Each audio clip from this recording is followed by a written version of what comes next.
আসসালামু আলাইকুম রহমতুল্লাহ বারাকাতু। কেমন আছো তোমরা সবাই? আসসালামু আলাইকুম আলহামদুলিল্লাহ। ভাইয়া। ওয়ালাইকুম আসসালাম।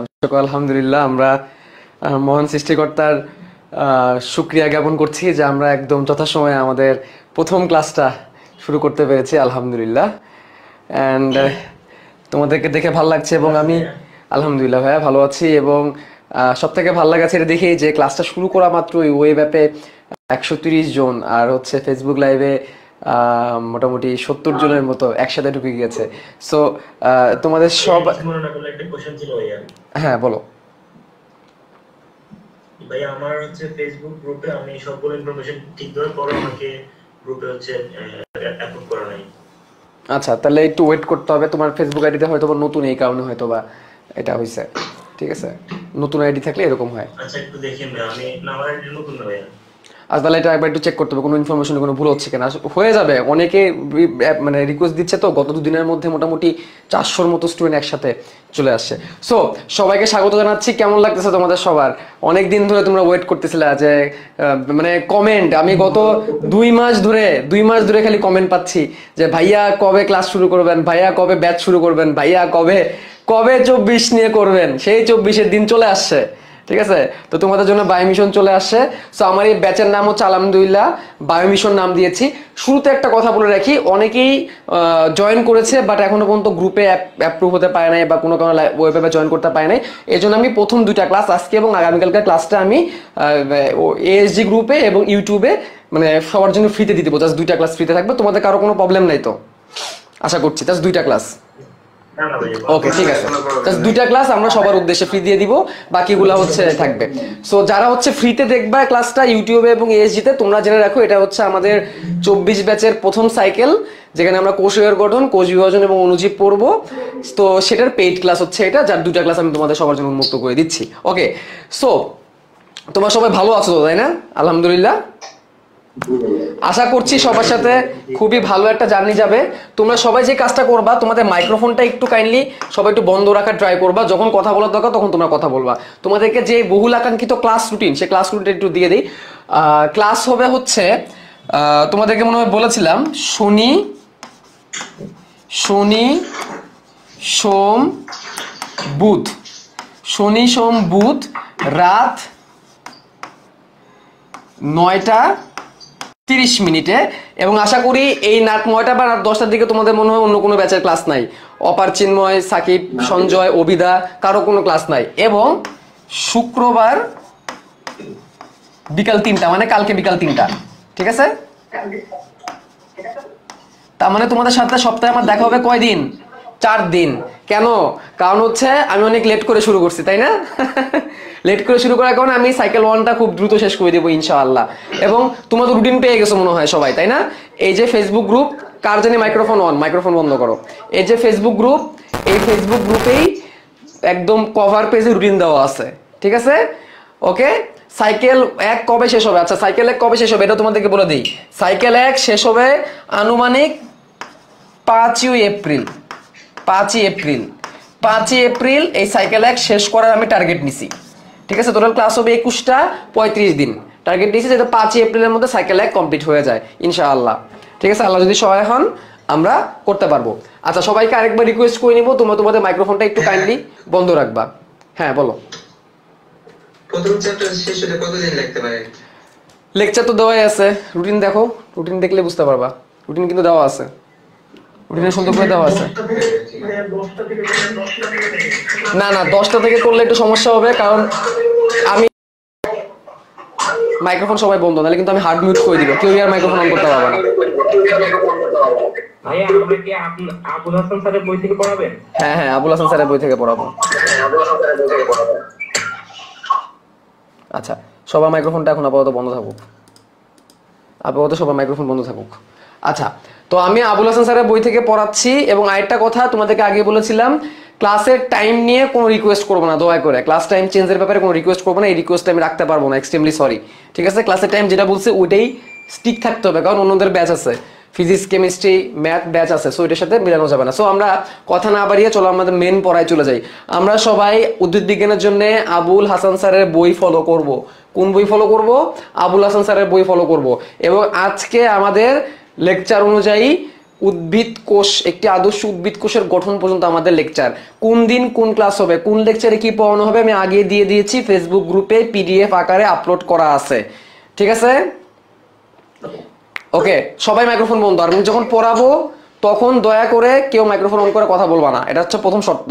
তোমাদেরকে সবাইকে প্রশ্ন করার সুযোগ দেওয়া হবে, কোনো প্রবলেম নাই, সবাই প্রশ্ন করার সুযোগ পাবা, ঠিক আছে? বাট পড়ানোর সময় দয়া করে কেউ মাইক্রোফোন অন করে কথা বলবা না। আচ্ছা, প্রথম কথা যেটা, প্রথম যে প্রশ্ন সেটা হচ্ছে এই যে কোষ, কোষ তোমরা, আমি জানি তোমরা অনেকেই পড়ছো এই সব কিছু, অনেকে অনেক জায়গায় পড়ে ফেলছো, ঠিক আছে?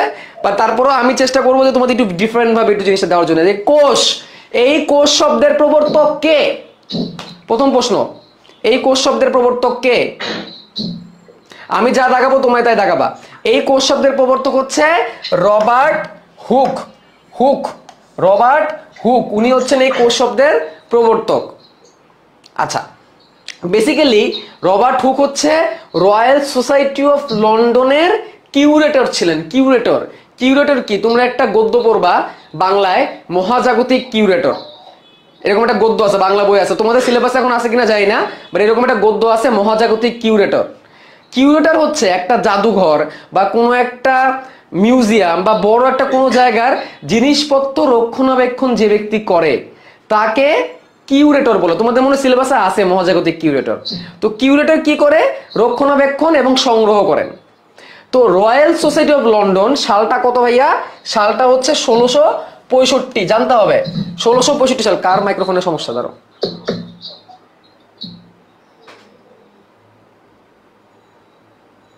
অন্য একজনের ব্যক্তি মাইক্রোফোন অন করা, খাচ খাচ খাচ খাচ শব্দ হইতেছে প্রথম পর্ব। আচ্ছা, এর মিউট করে দিছে, তারপরে হইতেছে। তো 1665 সালে রয়্যাল সোসাইটি অফ লন্ডন, এই নামটাও দাগাইতে হবে, কি নাম? Royal society of London. Royal society নাম দেখে আমরা বুঝতে পারতেছি খুবই হাইফাই যারা ওই সময় যারা রিসার্চ করত, ওই সময় যারা বিজ্ঞানী ছিলেন, যারা গবেষক ছিলেন, তারাই সে কেবলমাত্র এই রয়্যাল সোসাইটি অফ লন্ডনে প্রবেশ করার ক্ষমতা লাভ করতেন। হ্যাঁ, পিডিএফ তো দিয়ে দিব। আচ্ছা, শুধুমাত্র তারাই রয়্যাল সোসাইটি অফ লন্ডনে যাওয়ার ক্ষমতা পেতেন, বাকিরা পেতেন না। তো সেই জায়গার কিউরেটর হিসেবে রবার্ট হুক নিযুক্ত হলেন। তো কিউরেটর হিসেবে নিযুক্ত হওয়ার পরে সে চিন্তা করতেছে যে আরে বাস, আমি তো একেবারে বড় একটা পদ পেয়ে গেছি, এত বড় পদ পাইছি, আমাকে তো অবভিয়াসলি কি করতে হবে, মানে এটা মানুষকে দেখাইতে হবে যে আমি বিশাল কিছু হয়ে গেছি, হ্যাঁ আমার অনেক ক্ষমতা, এটা মানুষকে দেখাইতে হবে। তো এই ক্ষমতা দেখানোর জন্য উনি ভাবলো কি, আচ্ছা ঠিক আছে আমি একটু টেস্ট করি। তো যেহেতু সে এত বড় একটা জায়গার রক্ষণাবেক্ষণ করতেছে, সব যন্ত্রপাতি তার হাতের আন্ডারে আছে, সো সে মাইক্রোস্কোপ নিয়ে দেখা শুরু করলো, খুচুক খুচুক খুচুক মাইক্রোস্কোপ নিয়ে দেখা শুরু করলো। কিন্তু এটা সেই বহু আগের আমলের মাইক্রোস্কোপ, বহু আগের আমলের মাইক্রোস্কোপ, যার কারণে এত ভালো বিবর্ধন ক্ষমতা ওটা ছিল না। বিবর্ধন ক্ষমতা মানে কি? ম্যাগনিফিকেশন পাওয়ার। তারপরও তিনি কি করলেন, কাঠের ছিপি, ওই সময়কার দেশে কথা বাঁচতেছে, কথা ক্লিয়ার না? সবাই ক্লিয়ার শুনতে পারতেছো না? আচ্ছা, তো ওই সময় ক্লিয়ার? আচ্ছা, তোমার আমি সবাইকে মিউট করছি, তারপরে সবাই কেমনে কথা বলতেছে। আর একজন ছেলে অনবরত তার মাইক্রোফোনটা অন করা, সে নিজেও জানে না তার মাইক্রোফোনটা অন, এবং সেখান থেকে খচর খচর খচর খচর কতন পর্ব শব্দ আসতেছে। আমি তো একটু চেক করি সে কে, কার মাইক্রোফোনটা অন, যার খান থেকে খচর খচর শব্দ হতেছে। Wait, let me check. এখন আবার বন্ধ হয়ে গেছে। তোমরা সবাই নিজেদের মাইক্রোফোনটা দেখো তো ঠিক আছে কিনা, বন্ধ আছে কিনা। মোটামুটি সবটা বন্ধই। ওকে, তো যেটা বলতেছিলাম যে ওই সময় ওইসব দেশে তো ধরো মানে অ্যালকোহল, মদ্যপান এটা তো কমন ছিল। তো মদের যে বোতল, তার ছিপিটা কেমন হয় দেখছো তো? কাঠের ছিপি, কাঠের তৈরি ছিপি। তো সেই ছিপি গায়ে ছিদ্র ছিদ্র ছিদ্র ছিদ্র ছিল। তো তিনি কি করলেন, ওটাকে মাইক্রোস্কোপের নিচে দিলেন। তো মাইক্রোস্কোপের নিচে নিয়ে দেওয়ার পরে উনি খেয়াল করলেন যে কিছু ছিদ্র ঘর ঘর ঘর ঘর ছিদ্র ছিদ্র খোপ খোপ খোপ খোপ খোপ খোপ খোপ খোপ খোপ খোপ খোপ খোপ খোপ দেখা যাচ্ছে, ঠিক আছে? তো তিনি খেয়াল করলেন যে মৌমাছির চাকেনে অসংখ্য ছোট ছোট কুটুরি তিনি দেখতে পারেন। তখন তার মনে পড়লো আশ্রমের সন্ন্যাসীদের বা পাদ্রীদের থাকার জন্য এমন ছোট ছোট সেল তিনি দেখেছেন। অর্থাৎ হিমালয় পর্বত, নেপাল এসব জায়গায় যারা ধ্যান করে, আশ্রমের সাধু গুরু, তারা কি করে ওইখানে ছোট ছোট খুপড়ির মতো থাকে, ওই খুপড়ির মধ্যে বসে বসে তারা ধ্যান করে। ওই খুপড়িগুলোকে সেল বলে। এটা হচ্ছে একটা রহস্য। আর একটা রহস্য কি, সেটা হচ্ছে জেলখানায় যারা থাকে, জেলখানার কয়েদি, সেই কয়েদিদেরকে সেল বলে। কি বলে? কয়েদিদেরকে সেল বলে না, কয়েদিরা যে রুমের মধ্যে থাকে সেই রুমটাকে বলে সেল। যেমন ধরো 10 নাম্বার সেলের কয়েদি বলে এরকম যে 10 নাম্বার সেলের কয়েদিকে ডেকে নিয়ে আসো, ব্যাপারটা হচ্ছে এরকম। তাহলে সেল বলতে ওই ছোট ছোট খুপড়িকে বোঝায়, যেই ছোট খুপড়ির মধ্যে জেলখানায় কয়েদি থাকে বা XYZ এটাকে বলে। ঠিক আছে, এ থেকেই ছিপির লিটিল বক্সগুলোকে তিনি নাম দেন সেল বা প্রকোষ্ঠ। তিনি নাম দেন সেল বা প্রকোষ্ঠ। ল্যাটিন সেলুলা শব্দ থেকে সেল শব্দের উৎপত্তি, যার অর্থ ক্ষুদ্র প্রকোষ্ঠ বা কুঠুরি। এবং তিনি যা যা দেখছেন, যা যা জিনিস দেখছেন তার লাইফে, সবগুলাকে একসাথে করে তিনি একটা বই লিখছেন। ঠিক আছে, সেই বইটার নাম কি? সেই বইটার নাম হচ্ছে মাইক্রোগ্রাফিয়া গ্রন্থ। সেই গ্রন্থটার নাম কি ভাইয়া? মাইক্রোগ্রাফিয়া। ভালো করে মনে রাখতে হবে। নামটা যদি তুমি একটু খেয়াল করো, না মাইক্রোগ্রাফিয়ার নামটা যদি তুমি খেয়াল করো, ছোট শব্দের অর্থ কি বলো তো? মাইক্রো না? ছোট শব্দের অর্থ কি? মাইক্রো। আর গ্রাফিয়া, গ্রাফে আমরা কি করতে পারি? গ্রাফে আমরা যে কোনো একটা জিনিসকে অঙ্কন করতে পারি বা যে কোনো জিনিসকে প্রকাশ করতে পারি। তো মাইক্রোগ্রাফিয়া। তাহলে এই বইটার নাম মনে রাখতে হবে যে রবার্ট হুক কর্তৃক লিখিত। বইটার নাম কি ছিল? কি ছিল ভাইয়া? সবাই একসাথে কমেন্টে লেখো, সবাই একসাথে কমেন্টে লেখো। রবার্ট হুক কর্তৃক লিখিত, রবার্ট হুক কর্তৃক লিখিত বইটার নাম কি ছিল? বইটার নাম ছিল হচ্ছে মাইক্রোগ্রাফিয়া। মাইক্রোগ্রাফিয়া। আলহামদুলিল্লাহ শিখছি। তাহলে এই চ্যাপ্টার থেকে ভাইয়া এইটুক পড়লে হবে যে জেলখানায় কয়েদি, ছোট প্রকোষ্ঠকে সেল বলে, এগুলা তো আমরা জানি। তাহলে এই পেজ থেকে আমাদের এইটুকু ইনফরমেশন আমাদের জানলে চলবে। আমি লাল কালি দিয়ে দাগাই, সবুজ কালি দিয়ে দাগাই, যেটাই দাগাই না কেন, তোমরা খালি একটা কলম দিয়ে দাগাও। আমি কখনো লাল ইউজ করি, কখনো সবুজ ইউজ করি, এখানে কোনো ফ্যাক্ট না। এর মানে এই না লালটা বেশি ইম্পর্টেন্ট, সবুজটা কম ইম্পর্টেন্ট, এরকম কোনো বিষয় না। ঠিক আছে, আমি যেটা দাগাচ্ছি রে তোমরা দাগাও, লাল হোক সবুজ হোক ওটাই দাগাও। কখনো কখনো বক্স করে দাগাবো, এটা তোমার ইচ্ছা। তুমি একটা কালি ইউজ করো, লাল সবুজ এত কালি ইউজ করার প্রয়োজন নাই। ঠিক আছে, বুঝতে পারছি? এই তো ভেরি গুড, ভেরি গুড। আমি কথা বলবো তোমাদের সাথে, সমস্যা নাই। দু একটা করে নামও মুখস্থ করবো। ঠিক আছে, আচ্ছা। যেমন একজনের নাম দেখতেছি, নাম হচ্ছে তামান্না তাবাসসুম মিম। আচ্ছা, মিম, তামান্না তাবাসসুম মিম। ঠিক আছে, তোমার নামটা আজকে লিখে ফেলি। তোমার নামটা হচ্ছে এই ব্যাচে আমি সবার প্রথমে পড়ছি। ঠিক আছে, তামান্না তাবাসসুম মিম। এরকম বাকিদের নাম আমি পড়বো ইনশাল্লাহ। ঠিক আছে, এভাবে নাম আস্তে আস্তে মুখস্থ করবো। ওকে, তো তারপরে আসো, এরপরে আমরা দেখি এরপরের পেজের মধ্যে কি বলছে। একটু জুম করতে হবে পেজটাকে। আচ্ছা, কিছুটা ব্যতিক্রম লক্ষ্য করা যায় কোষের ক্ষেত্রে। পাখির ডিম একটি মাত্র কোষ দিয়ে গঠিত। হাঁস মুরগির ডিম খালি চোখে দেখা যায়। বলছে যে নর্মালি কোষ খালি চোখে দেখা যায় না, বাট কিছু কিছু কোষ আবার খালি চোখে দেখা যায়। যেমন ডিম, একটা পূর্ণাঙ্গ ডিম একটা কোষ, একটা পূর্ণাঙ্গ ডিম নিজে একটা কোষ। তো এখানে বলতেছে যে কোষকে খালি চোখে দেখা না গেলেও এখানে এই কোষগুলোকে আমরা কি করতে পারতেছি? খালি চোখে দেখতে পারতেছি। ঠিক আছে, তো পাখির ডিম, উট পাখির ডিম, যেটা বৃহৎ আকৃতির কোষ, বুঝছো? পুরো পৃথিবীর মধ্যে সব থেকে বড় আকৃতির, যদি বৃহৎ আকৃতির কোষ বলি, তাহলে সেটা কে বলো? সব থেকে বড় আকৃতির কোষ কে? উট পাখির ডিম সবচেয়ে বড় কোষ, যার আকৃতি 17 সেন্টিমিটার বাই 12.5 সেন্টিমিটার। উট পাখির ডিম পুরোটা মিলে একটা কোষ। ঠিক আছে, উট পাখির ডিম পুরোটা মিলে একটা কোষ। ওকে, ভেরি গুড। তুলা বা পাটের আঁশ, তাল গাছের আঁশ বেশ লম্বা, খালি চোখে দেখা যায়। মানুষের নিউরন কোষ প্রায় 1.37 মিটার লম্বা। এটা দাগাও। মানুষের নিউরন, একটা নিউরন আছে যেটার নাম হচ্ছে মোটর নিউরন। কি neuron? Motor neuron. Motor neuron কি? একটা উদ্দীপনা সে একটা অঙ্গে নিয়ে যায়। যেমন ধরো তোমার যদি টাস করে একটা চর মারি, কেমন লাগবে? টাস করে যদি চর মারি কেমন লাগবে? খুব মজা লাগবে, তাই না? তো তুমি যে চর মারছি তোমারে, দারুণ লাগবে, তাই না? তোমার টাচ করে একটা চর মারলে গালটা জ্বলবে। হ্যাঁ, তো এই যে ব্যথার উদ্দীপনাটা তোমার যে মাথায় গেছে, তুমি বুঝছো কেমনে? বুঝছো ব্যথার উদ্দীপনাটা? একটা এইখান থেকে অনেকগুলো নিউরনের থ্রুতে এটা মস্তিষ্ক বা সুষুম্না কাণ্ডে গেছে, যার কারণে তুমি বুঝতে পারছো। এই নিউরনটাকে বলা হয় সেন্সরি নিউরন, সেন্স নিয়ে যাচ্ছে। আচ্ছা, এখন ধরো আমার বদলে তোমরা ধরো ছোট করে একটা ঘুষি মারতে আসছে, তুমি কি করবা? তুমি তারা দইরা আটকানোর চেষ্টা করবা না? তাহলে দেখো, তোমার ধরো হাতে আগুনের ছাকা লাগলো, আগুনের ছাকা লাগলো হাতে, তো তুমি হাতটা সরাই দিবা, হাতটা সরাই দিবা। তাহলে এই যে তুমি হাতটা সরাই দিছো, এইটা করার জন্য ব্রেন থেকে বা স্পাইনাল কর্ড থেকে একটা উদ্দীপনা হাতে আসছে যে হাতটাকে সরাও, তারপর তুমি হাতটাকে সরাইছো। এই যে নিউরনটা যেটা কাজ করতেছে সেটাকে বলা হয় হচ্ছে মোটর নিউরন। কি বলে? মোটর নিউরন, যেটা তোমার শরীরের অঙ্গ প্রত্যঙ্গ। আমি চোখ নাড়াচ্ছি, এই যে চোখ নাড়াচ্ছি, দেখছো? এটার জন্য যে নিউরনটা লাগছে সেটা হচ্ছে মোটর নিউরন।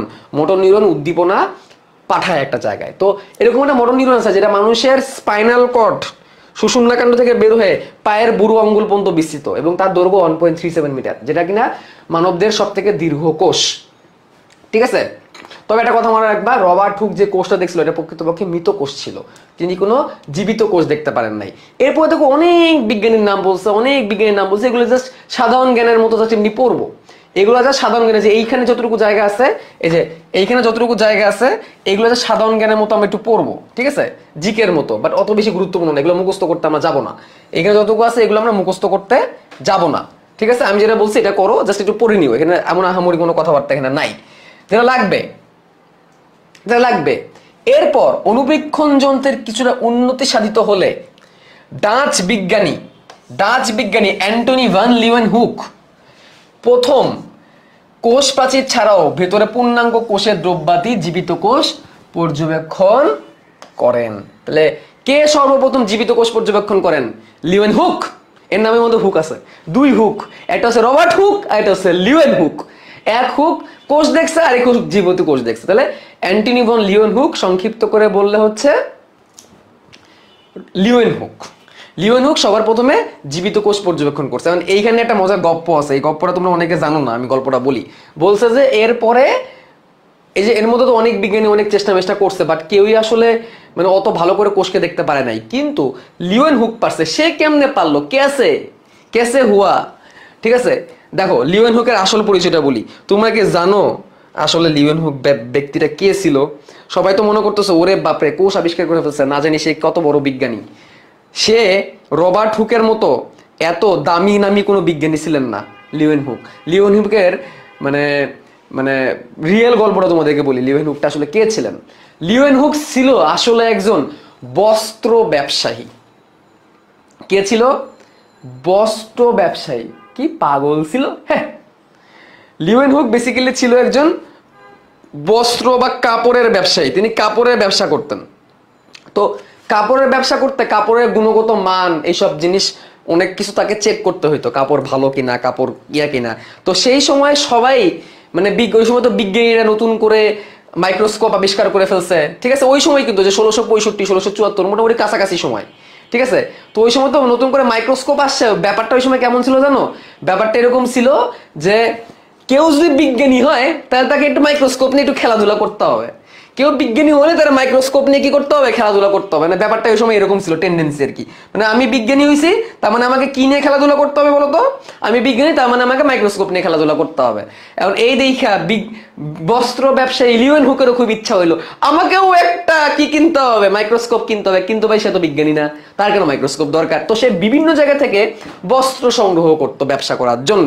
তো সেই বস্ত্র সংগ্রহ করার সময় সে চিন্তা করলো আমি যদি মাইক্রোস্কোপ, মানে যার যেরকম চিন্তা, কথা আছে না, যে যেরকম চিন্তা সে তো ওইটাই করবে, যার যেই কাছে ওইটাই চিন্তা করবে।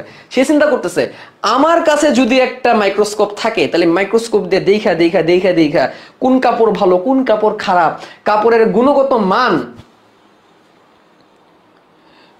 গুণগত মান আমি যাচাই করে কাপড় কিনতে পারো, ঠিক আছে? এই চিন্তা করে তিনি চিন্তা করলো কি, যাই আমি একটা করি, মানে মাইক্রোস্কোপ কিনি। তো মাইক্রোস্কোপ কিনতে যায়, দেখলো মাইক্রোস্কোপের ভেড়ায় দাম, অনেক দাম। আর সে তো বিজ্ঞানী না, তো তার কাছে কেউ মাইক্রোস্কোপ বিক্রি করতে চায় না, ঠিক আছে? তো সে খুব জিদ নিয়ে বসলো, মাইক্রোস্কোপ আমি নিজেই বানাবো,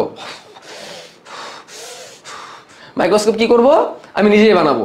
এই কইরা সে কি করলো, সে মাইক্রোস্কোপ বানানোর চেষ্টা করলো। এখন ভাবতে পারতেছো, মানে খাইতে পারে না মানুষ, আর সে হচ্ছে মাইক্রোস্কোপ বানানোর চিন্তা ভাবনা করে ফেলছে।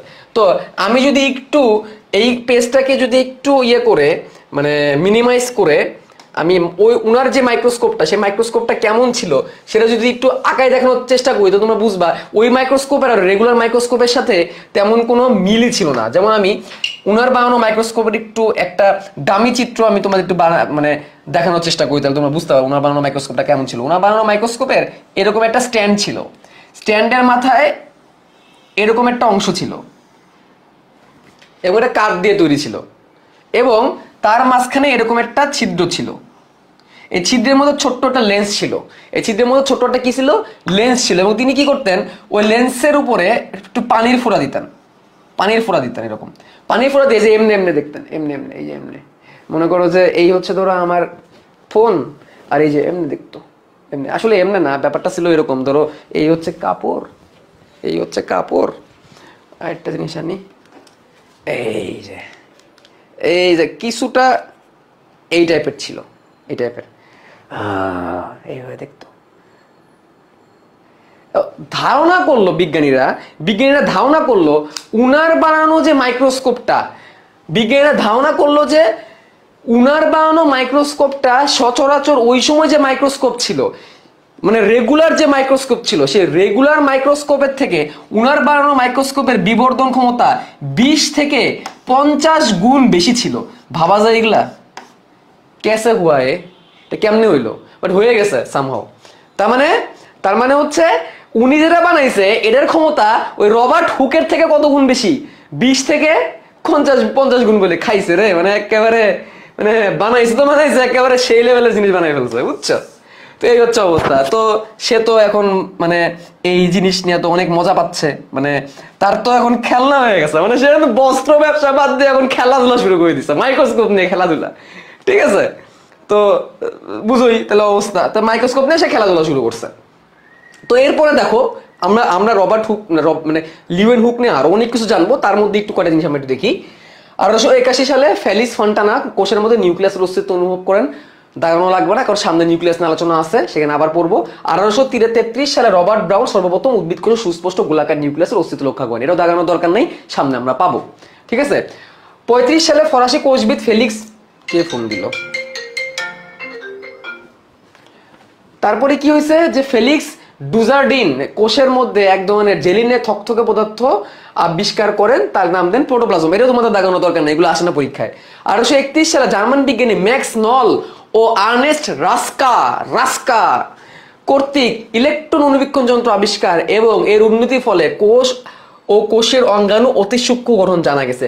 কেউ যদি খুব জানতে চাও, কেউ যদি খুব বেশি জানতে চাও, তাকে আমি বলবো যে এই যে নল আর রাস্কা, এই নামটা ধরে একটু পড়তে পারো। নল আর রাস্কা, নল আর রাস্কা ওনারা কি করছেন বলতো? নল আর রাস্কা কি করছেন? ইলেকট্রন অনুবীক্ষণ যন্ত্র আবিষ্কার করছেন। এটা যদি পড়তে পারো তাহলে ভালো, বাট আগের গুলা ভাই মুখস্থ করা কোনো দরকার নাই, কোনো প্রয়োজন নাই। ঠিক আছে, বুঝছি? নল আর রাস্কা ডান। আচ্ছা, এখন তোমরা কি একটু এই অ্যান্টনি ভন লিওনহুক কি কি কাম করছে এগুলো জানতে চাও? বলো। এই বেসে আমরা একটু বইয়ের বাইরে অনেক কিছু জানবো। জানতে চাও এই অ্যান্টনি ভন লিওনহুক আরো কি কি আকাম করছে, তার আকামের লেভেল কতটুকু, যেগুলো বইয়ে নাই? তোমাদের উদ্দেশ্যে আমি তাহলে বলি উনার আকামের লেভেল। উনার আকামের লেভেল এই পর্যন্ত ছিল, উনি মানুষের পায়খানা আছে না, পায়খানা, মল, মানুষের মূত্র পর্যন্ত মাইক্রোস্কোপের নিচে নিয়ে টেস্ট করে দেখছে, দেখি কিছু পাই কিনা। আমার কথা হচ্ছে ভাই, মলমূত্রের মধ্যে তুই কি দেখতে গেছিলি? কাপড় না কাপড়ের সুতা? ঠিক আছে, মলমূত্র পর্যন্ত বাদ দেয় নাই। আচ্ছা, তার কাজের লেভেল আরো কি শুনো। সে কি করছে জানো? সে বৃষ্টির পানি ফোটায় পড়ে। ঠিক আছে, তো নর্মাল মানুষ গান গায় যে রিম ঝিম বার্সা পানি, আর সে কি করছে? সেই বৃষ্টির পানি চাল থেকে গ্রহণ করছে। টিনের চালে বৃষ্টির পানি পড়ছে, সেই বৃষ্টির পানি তিনি গ্রহণ করছে, গ্রহণ করে মাইক্রোস্কোপের মধ্যে দেখছে, দেখি সব চিনি কিনা। এবং তিনি খেয়াল করলেন এই যে বৃষ্টির পানি যেটা সেটা তিনি গ্রহণ করছেন, সেই বৃষ্টির পানির মধ্যে ছোট ছোট ছোট ছোট ছোট ছোট ছোট ছোট ছোট ছোট ছোট ছোট ছোট ছোট ছোট কি জানি দৌড়াচ্ছে, ছোট ছোট ছোট ছোট কি জানি দৌড়াচ্ছে। তো ওই সময় কিন্তু স্টিল ব্যাকটেরিয়া আবিষ্কার হয় নাই, তো তিনি ভাবলো যেহেতু দৌড়াচ্ছে তার মানে এটা গাছ না, তার মানে এটা প্রাণী টাইপের কিছু একটা। এবং তিনি দেখলো এটা অনেক ছোট্ট, এই জন্য তিনি ভাবলো এটা একটা প্রাণী মানে অ্যানিমেল, বাট ছোট, মলিকিউলের মতো ছোট। মলিকিউল মানে কি অণু বা সামথিং, কেমিস্ট্রিতে আমি একটু কাঁচা। আর অ্যানিমেল মানে ছোট, প্রাণী, অ্যানিমেল মানে প্রাণী। তাহলে ছোট ছোট প্রাণী ভাবলো, এবং তিনি ওটার নাম দিল অ্যানিম্যালিকিউল। তিনি এটা কি নাম দিল? অ্যানিম্যালিকিউল। অ্যানিম্যালিকিউল নাম দিয়ে দিল, অ্যানিম্যালিকিউল। কি নাম দিল? অ্যানিম্যালিকিউল। কিন্তু সেই সময় তিনি বুঝতে পারেন নাই যে তিনি ব্যাকটেরিয়া আবিষ্কার করে ফেলছেন। তিনি কি আবিষ্কার করে ফেলছেন? ব্যাকটেরিয়া যে আবিষ্কার করে ফেলাইছেন, কাম যে একটা করে ফেলাইছেন, ঠিক আছে, তিনি এটা আবিষ্কার বুঝতেই পারে নাই। ডি বলছো পুরাই ফাউল। কে ফাউল? আমি ফাউল? কি কমিয়া, ঠিক আছে। আরো শুনবা উনি কি করছে। তিনি একটা মানুষের হাত কেটে গেছে। দেখো পাগল হইলে কি হয়, একটা মানুষের হাত কেটে গেছে, বড় লেভেলে হাত কাটছে, রক্ত মত্ত পড়তেছে। তিনি সেই রক্ত পড়তেছে, রক্ত গড়ানো এটা বন্ধ নাই করে মাইক্রোস্কোপ এনে দেখতেছে কি আছে, এবং এই করতেছে তিনি শিরা ধমনির ভিতরে কিভাবে রক্ত পরিবাহিত হয় এগুলো আবিষ্কার করে ফেলছে। ভাবা যায় এগুলা? ভাবা যায় এগুলা? যে এগুলো আবিষ্কার করে ফেলছে, মানে কত কিছু যে করছে তিনি। ডেঞ্জারাস, মানে সে ডেঞ্জারাস ছিল। ওকে, গেল।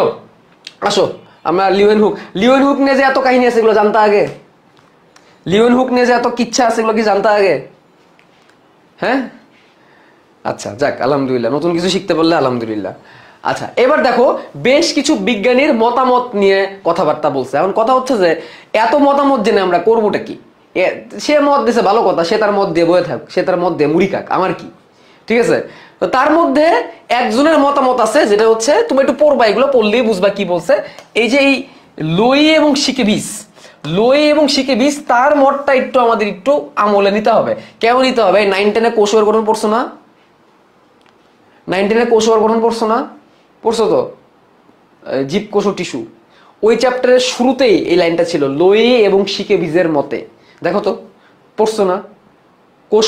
জীবকোষ ও টিস্যু চ্যাপ্টারে 9-10 লোই এবং শিকে বীজের মতে যে একটা মতামত তিনি দিচ্ছেন, সেই মতামতটা হচ্ছে কোষ হলো জৈবিক ক্রিয়াকলাপের একক। জীবদেহে যা হয় কোষের মধ্যে হয়, যা একটি অর্ধবেদ্য ঝিল্লি দ্বারা পরিবেষ্টিত থাকে। অর্ধবেদ্য ঝিল্লি বলতে কোষ ঝিল্লিকে ইন্ডিকেট করা হয়েছে। কেন অর্ধবেদ্য আমরা পরে জানবো। যা অন্য কোনো সজীব মাধ্যম ছাড়াই, মানে অন্য কোনো কারো হেল্প ছাড়াই আত্মপ্রজননে সক্ষম। আত্মপ্রজনন মানে কি? বিভাজিত হতে পারে, একটা থেকে দুইটা থেকে চারটা হতে পারে। তো এই কথাটা একটু জাস্ট জেনে রাখো, এগুলো আসবে না পরীক্ষায়, লিখতে বলবে না। লোই এবং শিকে বীজ কি বলেছে জ্ঞানমূলকে আসবে না, জাস্ট জেনে রাখো, ঠিক আছে। হিকম্যানেরটা জানতে হবে না, রবার্টিস, জাস্ট পড়ে নিবা এগুলো। জাস্ট লোই এবং শিকে বীজের কথাটা একটু জেনে রাখো, এমসিকিউতে আসতে পারে, ঠিক আছে। এইবার আসল জায়গায় আসছি আমরা, প্রথম কোষের সৃষ্টি। এই হচ্ছে আসল কিচ্ছায় আমরা এখন আসছি। প্রথম কোষের সৃষ্টি, সবাই তো তখন কোষ নিয়ে বিশাল মাতামাতি, কোষ বিশাল মাতামাতি। তো তার মধ্যে একদল বিজ্ঞানী তারা চিন্তা করলো যে আমরা একটু রিসার্চ করি, যে আরো পরে আর কি, আরো 200 বছর পরে, প্রথম কোষ আবিষ্কারের 200 বছর পরে চিন্তা করলো যে প্রথম কোষটা আসলে কিভাবে তৈরি হয়েছে, দ্যাট শুড বি নোন। এটা একটু জানা দরকার যে প্রথম কোষটা ভাই কেমনে আবিষ্কার হয়েছে, মানে কেমনে সৃষ্টি হয়েছে, ঠিক আছে। এই জিনিসটা একটু জানা দরকার। তো এই জন্য অনেক বিজ্ঞানী অনেক রকমের মানে কথাবার্তা বলছেন।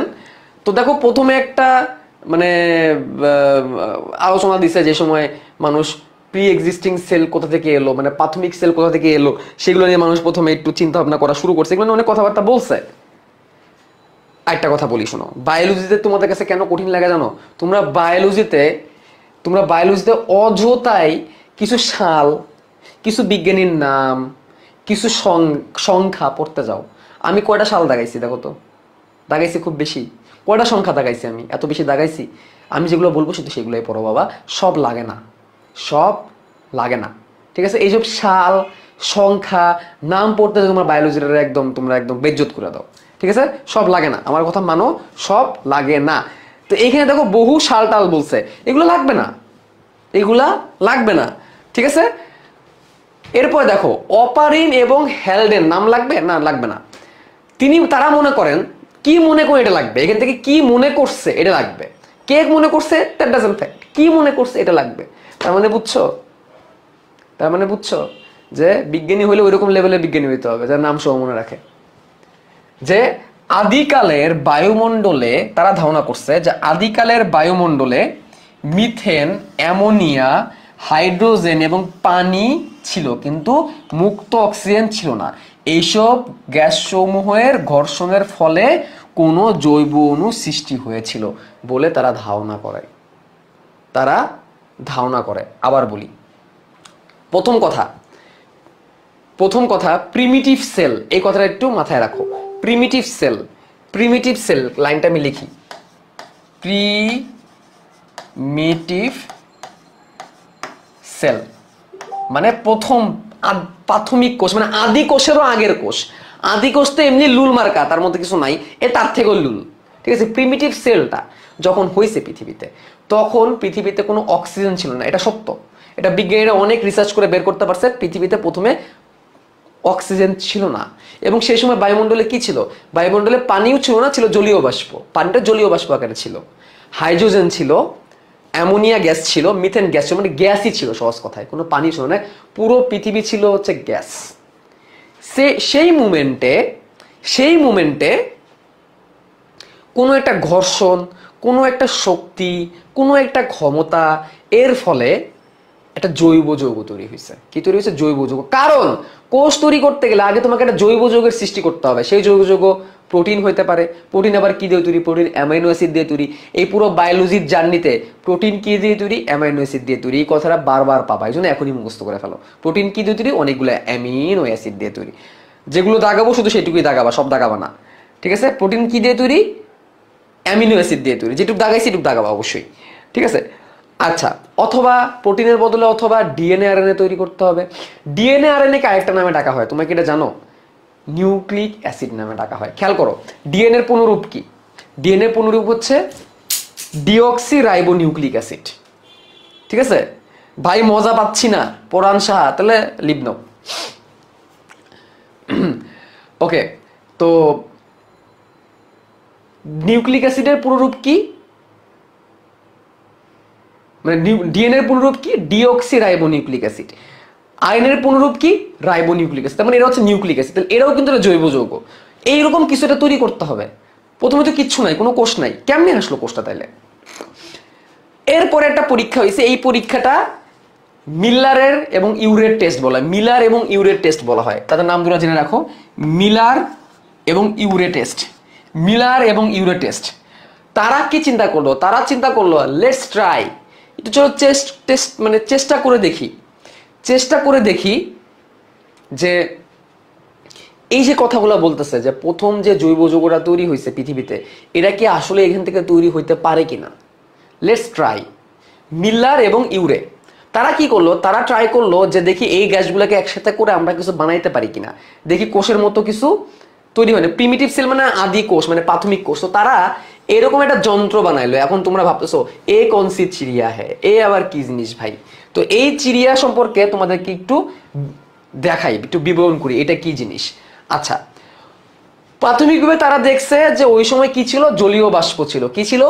জলীয় বাষ্প ছিল। তাকে জলীয় বাষ্প বানাইতে হবে। খেয়াল করো, এটা পরীক্ষায় আসবে না, বাট বুঝতে হবে এটা কি। এটা পরীক্ষায় আসে না, বাট বুঝতে হবে। দেখো, তিনি এরকম একটা কাচের নল নিলেন, কাচের নল। ঠিক আছে, এটা একটা কাচের নল। এই কাচের নল থেকে নিচ থেকে তাপ দেওয়ার ব্যবস্থা আছে। কি দেওয়ার ব্যবস্থা আছে? নিচ থেকে, এইখান থেকে তাপ দেওয়ার ব্যবস্থা আছে, এখান থেকে হিট দিবে। তাহলে এটার ভিতরে যদি পানি নেওয়া হয়, তাহলে পানিটা এখন কি হবে বলতো? এটা একটা কাচের পাত্র, গোল, তার উপর আবার নল লাগানো। নিচ দিয়ে যদি তুমি হিট দাও, তাহলে পানি কি হবে?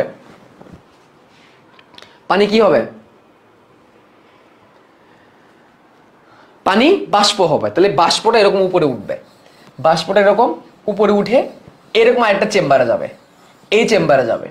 এটা আরেকটা চেম্বার। আচ্ছা, এই চেম্বারে আগে থেকে কিছু জিনিস রাখা আছে। কি কি জিনিস রাখা আছে? এই যে মিথেন গ্যাস, অ্যামোনিয়া এবং হাইড্রোজেন গ্যাস। এই তিনটা জিনিস আগে থেকে রাখা আছে। অ্যামোনিয়া গ্যাস, মিথেন গ্যাস এবং হাইড্রোজেন গ্যাস আগে থেকে রাখা আছে। কেন রাখছে? ধরে নাও এইটা সেই পৃথিবী, এইটা হচ্ছে পৃথিবী, এটা হচ্ছে কি? পৃথিবী। এটা হচ্ছে পৃথিবী। যে পৃথিবীতে এই তিনটা গ্যাস আছে এবং এইভাবে জলীয় বাষ্প এইখানে যাচ্ছে। ভালো করে বুঝো, এইখান থেকে কি যাচ্ছে? জলীয় বাষ্প যাচ্ছে। তাইলে প্রথমে ধারণা করতো যে পৃথিবীতে ওই সময় মিথেন গ্যাস ছিল, অ্যামোনিয়া গ্যাস ছিল, হাইড্রোজেন ছিল এবং জলীয় বাষ্প ছিল। এই জায়গায় কি সবাই আসতেছে? সবাই কি এখানে আসতে পারতেছে বলো তো? সবাই কি এখানে এখন উপস্থিত হয়েছে? চারটা জিনিস, মিথেন, অ্যামোনিয়া, হাইড্রোজেন এবং ভ্যাপর, চারটা জিনিস কি আসছে? হ্যাঁ আসছে। তারপরে তিনি কি করলো, এখানে একটা কন্ডেন্সার দিল। কন্ডেন্সার দিয়ে কি হয়, কন্ডেন্সারটা জিনিসটা ঠান্ডা হয়, যেহেতু এখানে জলীয় বাষ্প যাচ্ছে, জলীয় বাষ্পটা কিন্তু ঠান্ডা করতে হবে, যাতে করে এটা ঘুরে আবার এখানে আসতে পারে, যাতে ঘুরে আবার এখানে আসতে পারে। তাহলে এখানে একটা কন্ডেন্সার দিল, কন্ডেন্সারতে ঠান্ডা পানি প্রবেশ করে বের করানো হয়, যাতে করে এই জায়গাটা ঠান্ডা হয়ে যায়, পানিটা ঠান্ডা হয়, পানিটা ঠান্ডা হয়ে এখানে যাতে ঠান্ডা পানিটা আবার আসতে পারে। দেখতে চাচ্ছে যে এইখানে এমন কিছু তৈরি হয় কিনা যেটা এখানে ঠান্ডা হয়ে আসবে, এবং এখানে একটা পাত্র লিখে দিচ্ছে যে এখানে যদি কেমন কিছু একটা তৈরি হয়, সেই তৈরি জিনিসটা যেন এখানে জমতে পারে, সেটা যেন এখানে জমতে পারে। তাহলে এখান থেকে তুমি হিট দিচ্ছ, জলীয় বাষ্প অ্যামোনিয়া, মিথেন এবং হাইড্রোজেন গ্যাসের কাছে আসতেছে, সেটাকে ঠান্ডা করা হচ্ছে, ঠান্ডা পানিতে পরিণত হচ্ছে। দেখার চেষ্টা করা হচ্ছে এটাই যে ঠান্ডা পানির সাথে সাথে অন্য কিছু আসতেছে কিনা, যেটা এখানে জমা হবে। তো খেয়াল করে দেখলো এই ঘটনায় ঘটতেছে, কোনো অন্য কিছু এক্সট্রা কিছু আসতেছে না। এভাবেই মাসের মানে দিনের পর দিন চলে গেল, কিছুই আসতেছে না। দিনের পর দিন চলে গেল, কিছুই হচ্ছে না, নতুন করে কিছুই তৈরি হচ্ছে না। এখন তারা দুজন ভাবলো, মিলার এবং ইউরে ভাবলো, তাইলে কি মানে এই তথ্যটা ভুল যে একটা জৈব যৌগ তৈরি হয়েছে? কারণ জৈব যৌগ তৈরি করতে পারলেই কিন্তু আলটিমেটলি কোষ তৈরি করতে পারবা তুমি। তাহলে কি তথ্যটা ভুল? হঠাৎ করে তাদের দুজনের মাথার মধ্যে আসলো, সেই সময় তো পৃথিবীতে অনেক ঝড় হইতো, অনেক বৃষ্টি হইতো এবং স্পার্কিং হইতো। স্পার্কিং, স্পার্কিং মানে বুঝছো? বিদ্যুৎ, মানে বর্জ্যপাত। ওই সময় তো অনেক বর্জ্যপাত হইতো। আমাকে বর্জ্যপাত তৈরি করতে হবে। কি করতে হবে? বর্জ্যপাত তৈরি করতে হবে, ঠিক আছে? বর্জ্যপাত, বজ্র না, বর্জ্যপাত। এই বর্জ্যপাতটা তৈরি করার জন্য তারা কি করলো, এই কাঁচের পাত্রের মধ্যে দুটো ইলেকট্রোড ঢুকাই দিল, মানে কারেন্টের তার লাগাই দিল, এরকম এরকম দুইটা, মানে যে এরকম দুটো ইলেকট্রোড দিয়ে বিদ্যুৎ প্রবাহ করলো। বুঝছো? এই যে দুটো ইলেকট্রোড দিয়ে কি করলো, বিদ্যুৎ প্রবাহ করলো, পজিটিভ নেগেটিভ দিয়ে বিদ্যুৎ প্রবাহ করলো। বিদ্যুৎ প্রবাহ, অল্প একটু বিদ্যুৎ প্রবাহ দিয়ে ছেড়ে দিল, এই তো কাম বান গিয়া, ঠিক আছে? ঠাড়া ঠাড়া বিদ্যুৎ প্রবাহ, ঠাড়া, এই যে কাম বেনে গেছে। তাহলে এখন চিন্তা করো, এটা হচ্ছে পৃথিবী, সেই পৃথিবীর চারিদিকে গ্যাস, মিথেন, অ্যামোনিয়া, হাইড্রোজেন, জলীয় বাষ্প, সেখানে আবার গ্রুম গ্রুম গ্রুম করে ঠাড়া পড়তেছে, মানে বর্জ্যপাত হচ্ছে। এখন কাম্বান গিয়া এইভাবে 5-7 দিন রেখে দেওয়ার পরে মিলার এবং ইউরে খেয়াল করে দেখলো পানির রং এখন আর পানি নাই। এই জায়গাটায় পানির রং এখন আর পানি নাই। কি হয়েছে এখানে? কিছুটা কালচে কালচে পদার্থ এই পাত্রের নিচের দিকে জমা পড়ছে, কিছুটা কালচে কালচে পদার্থ পাত্রের নিচে জমা পড়ছে, এবং এখানে আবার পানি বাষ্প হচ্ছে এবং কিছু কালচে পদার্থ এখানে জমা হচ্ছে। কি সেই কালচে পদার্থ? কি সেই কালচে পদার্থ? সেই কালচে পদার্থটা আর কিছু নয়, সেই কালচে পদার্থ হচ্ছে কি? সবাই লেখো, কি সেই কালচে পদার্থ? কে সে? সেই কালচে পদার্থের নাম আদার দেন, সে কালচে পদার্থ হচ্ছে অ্যামাইনো অ্যাসিড। নান আদার দেন অ্যামাইনো অ্যাসিড। তাহলে তুমি কি তৈরি করে ফেলতে পারলা? জৈব যৌগ তৈরি করে ফেলতে পারলা। জৈব যৌগ অ্যামিনো অ্যাসিড তৈরি করে ফেলতে পারছো, তুমি প্রোটিন তৈরি করে ফেলতে পারবা, তুমি নিউক্লিক অ্যাসিড তৈরি করে ফেলতে পারবে। এইভাবেই হবে, এবং প্রমাণ হয়ে গেল এইভাবেই পৃথিবীতে প্রথম কোষ আসছিল। বুঝছো? এইভাবেই ধারণা করা হলো পৃথিবীতে প্রথম কোষ আসছে। বুঝছি? এইটাই হচ্ছে প্রিমিটিভ সেল তৈরি করছিল তারা এইভাবে আর কি। এই সেই টেস্ট কে করছে? স্ট্যানলি মিলার এবং ইউরে। মিলার এবং ইউরে এই মিল্লার এই টেস্টটা করছে। টেস্টটা বুঝছি? এই টেস্ট ক্লিয়ার? এই টেস্ট ক্লিয়ার? হ্যাঁ, এটা প্রুভড, এটা প্রুভড। একজন প্রশ্ন করছে এটা কি ফুললি প্রুভড কিনা। এই টেস্ট ক্লিয়ার, এটা বুঝছি সবাই? ওকে, ক্লিয়ার। মজা লাগতেছে নাকি বিরক্ত লাগতেছে? বুঝতেছো কিছু? অনেকে তো এটা না পড়েই চলে গেছে, অনেকে তো এটা পড়োই নাই মনে হয়, অনেকে তো মনে হয় এটাই পড়োই নাই এখনো পর্যন্ত, অনেকে তো এটা পড়োই নাই, আগে ফালায় রাখছো। আরে আবার কি জিনিস, এটা পড়া লাগে? ওকে, এখন কথা হচ্ছে প্রোটিন তো বানায় ফেললাম, কিন্তু শুধু প্রোটিন বানালে তো চলবে না, শুধু প্রোটিন বানাইলে তো হবে না। কি করতে হবে? কি করতে হবে? আমরা জানি একটা কোষ হইতে গেলে, এটা তোমরা লেখো, একটা কোষ হইতে গেলে 3টা উপাদান অবশ্যই দরকার। একটা কোষ বানাইতে গেলে 3টা উপাদান অবশ্যই লাগবে। কি লাগবে? কোষের ঝিল্লি লাগবে। প্রাথমিকভাবে কি লাগবে?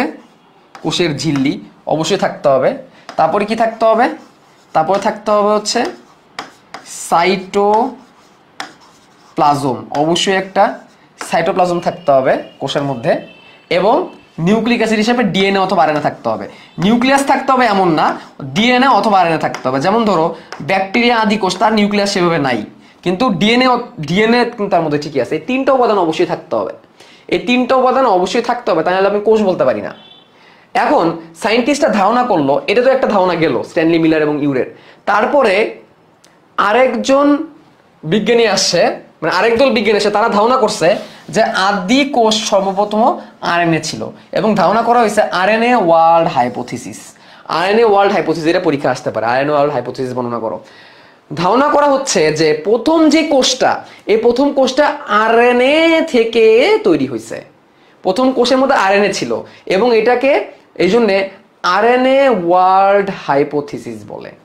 এটাকে কি বলা হয়? RNA world hypothesis. একজন প্রশ্ন করছে ইলেকট্রোডের এফেক্ট, ইলেকট্রোডের কারণে বিদ্যুৎ চালনা হয়েছে, বিদ্যুৎ চালনার মধ্যে রাসায়নিক বিক্রিয়াটা হয়েছে, এই কারণে এখানে অ্যামাইনো অ্যাসিড তৈরি হয়েছে। একজন প্রশ্ন করছিল, ঠিক আছে? তাহলে ধারণা করা হয় যে প্রথম কোষটা আরএনএ থেকে তৈরি হয়েছে, এই জন্য এটাকে আরএনএ ওয়ার্ল্ড হাইপোথিসিস। খেয়াল করে দেখো ওয়ার্ডটা হাইপোথিসিস, হাইপোথিসিস তার মানে এটা কিন্তু প্রুভড না, এটা কিন্তু কেউ প্রুফ করতে পারে না যে এটাই সত্য। এই জন্য এখানে যে ওয়ার্ডটা খেয়াল করো হাইপোথিসিস, এটা কিন্তু প্রুভড না, হাইপোথিসিস আকারে রয়ে গেছে। এখন তাহলে বিষয়টা কি এক নাগারে যদি আমরা বলি, ঠিক আছে, এক নগরে আমরা বলি প্রথম কোষ অবশ্যই জড় উপাদান থেকে সৃষ্টি হয়েছে, এটা কি প্রুভড? প্রথম কোষ যে জড় উপাদান থেকে তৈরি হয়েছে, এটা কি প্রুভড? এটাকে কি আমরা প্রুভড বলতে পারি যে প্রথম কোষটা জড় উপাদান থেকে তৈরি হয়েছে? এটাকে কি আমরা প্রুফ বলতে পারি? পারি, অবশ্যই পারি, একটু আগে আমরা ট্রাই করে দেখছি। আচ্ছা, সেই জড় কোষগুলা কি, সেই জড় উপাদানগুলো কি কি? সেই জড় উপাদানগুলো হচ্ছে অ্যামোনিয়া, মিথেন, হাইড্রোজেন এবং পানি, যার ফলে অ্যামাইনো অ্যাসিড তৈরি হয়েছিল। এবং অবশ্যই লাইটেনিং হয়েছে, অবশ্যই লাইটেনিং হয়েছে। লাইটেনিং মানে কি? লাইটেনিং মানে কি বলো? হাইপোথিসিস মানে যেটা প্রুভড পুরোপুরি হয় নাই এরকম কিছু। লাইটেনিং মানে কি? ঠাড়া ঠাড়া ঠাড়া ঠাড়া বজ্রপাত, এর ফলে এই দুটো আমরা পাইছি। তারপরে আগাই, তারপরে দেখি কি বলছে। তারপরে বলছে গভীর সমুদ্রে কার্বন যৌগ ও পলিমার সৃষ্টি হয়েছে। গভীর সমুদ্রে কার্বন যৌগ এবং পলিমার তৈরি হয়েছে। গভীর সমুদ্রে মানে তারপরে পানি আসছে, পানির মধ্যে কার্বনের যৌগ মিলে পলিমার তৈরি করছে, কারণ আমার প্রোটিন বানাইতে হবে। কার্বনের যৌগ পলিমার মানে কি আসলে? এই কথাটার অর্থ কি? এই কথার অর্থ হচ্ছে অ্যামিনো অ্যাসিড হচ্ছে একটা কার্বনের যৌগ, কার্বন আছে, এবং সেগুলো মিলে পলিমার যখন হবে, অনেকগুলো অ্যামাইনো অ্যাসিড যখন মিলিত হবে তখনই কিন্তু প্রোটিন তৈরি হবে। একা একা অ্যামাইনো অ্যাসিড প্রোটিন তৈরি করতে পারবে না। অনেকগুলো অ্যামাইনো অ্যাসিড মিলে পলিমার যখন হবে, অনেকগুলো একসাথে মিললে পলিমার, তখনই আমার কি তৈরি হবে? প্রোটিন তৈরি হতে হবে। এটা গভীর সমুদ্রে হয়েছে।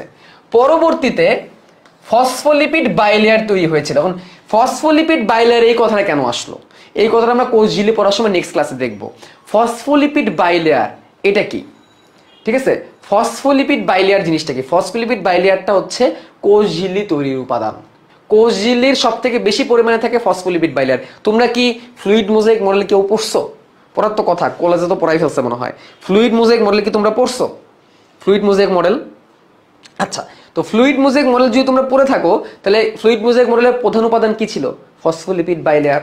ফসফোলিপিড বাইলেয়ার, বাই মানে দুই, লেয়ার মানে স্তর, ফসফোলিপিডের দুইটা স্তর দিয়ে কোষ ঝিল্লি তৈরি।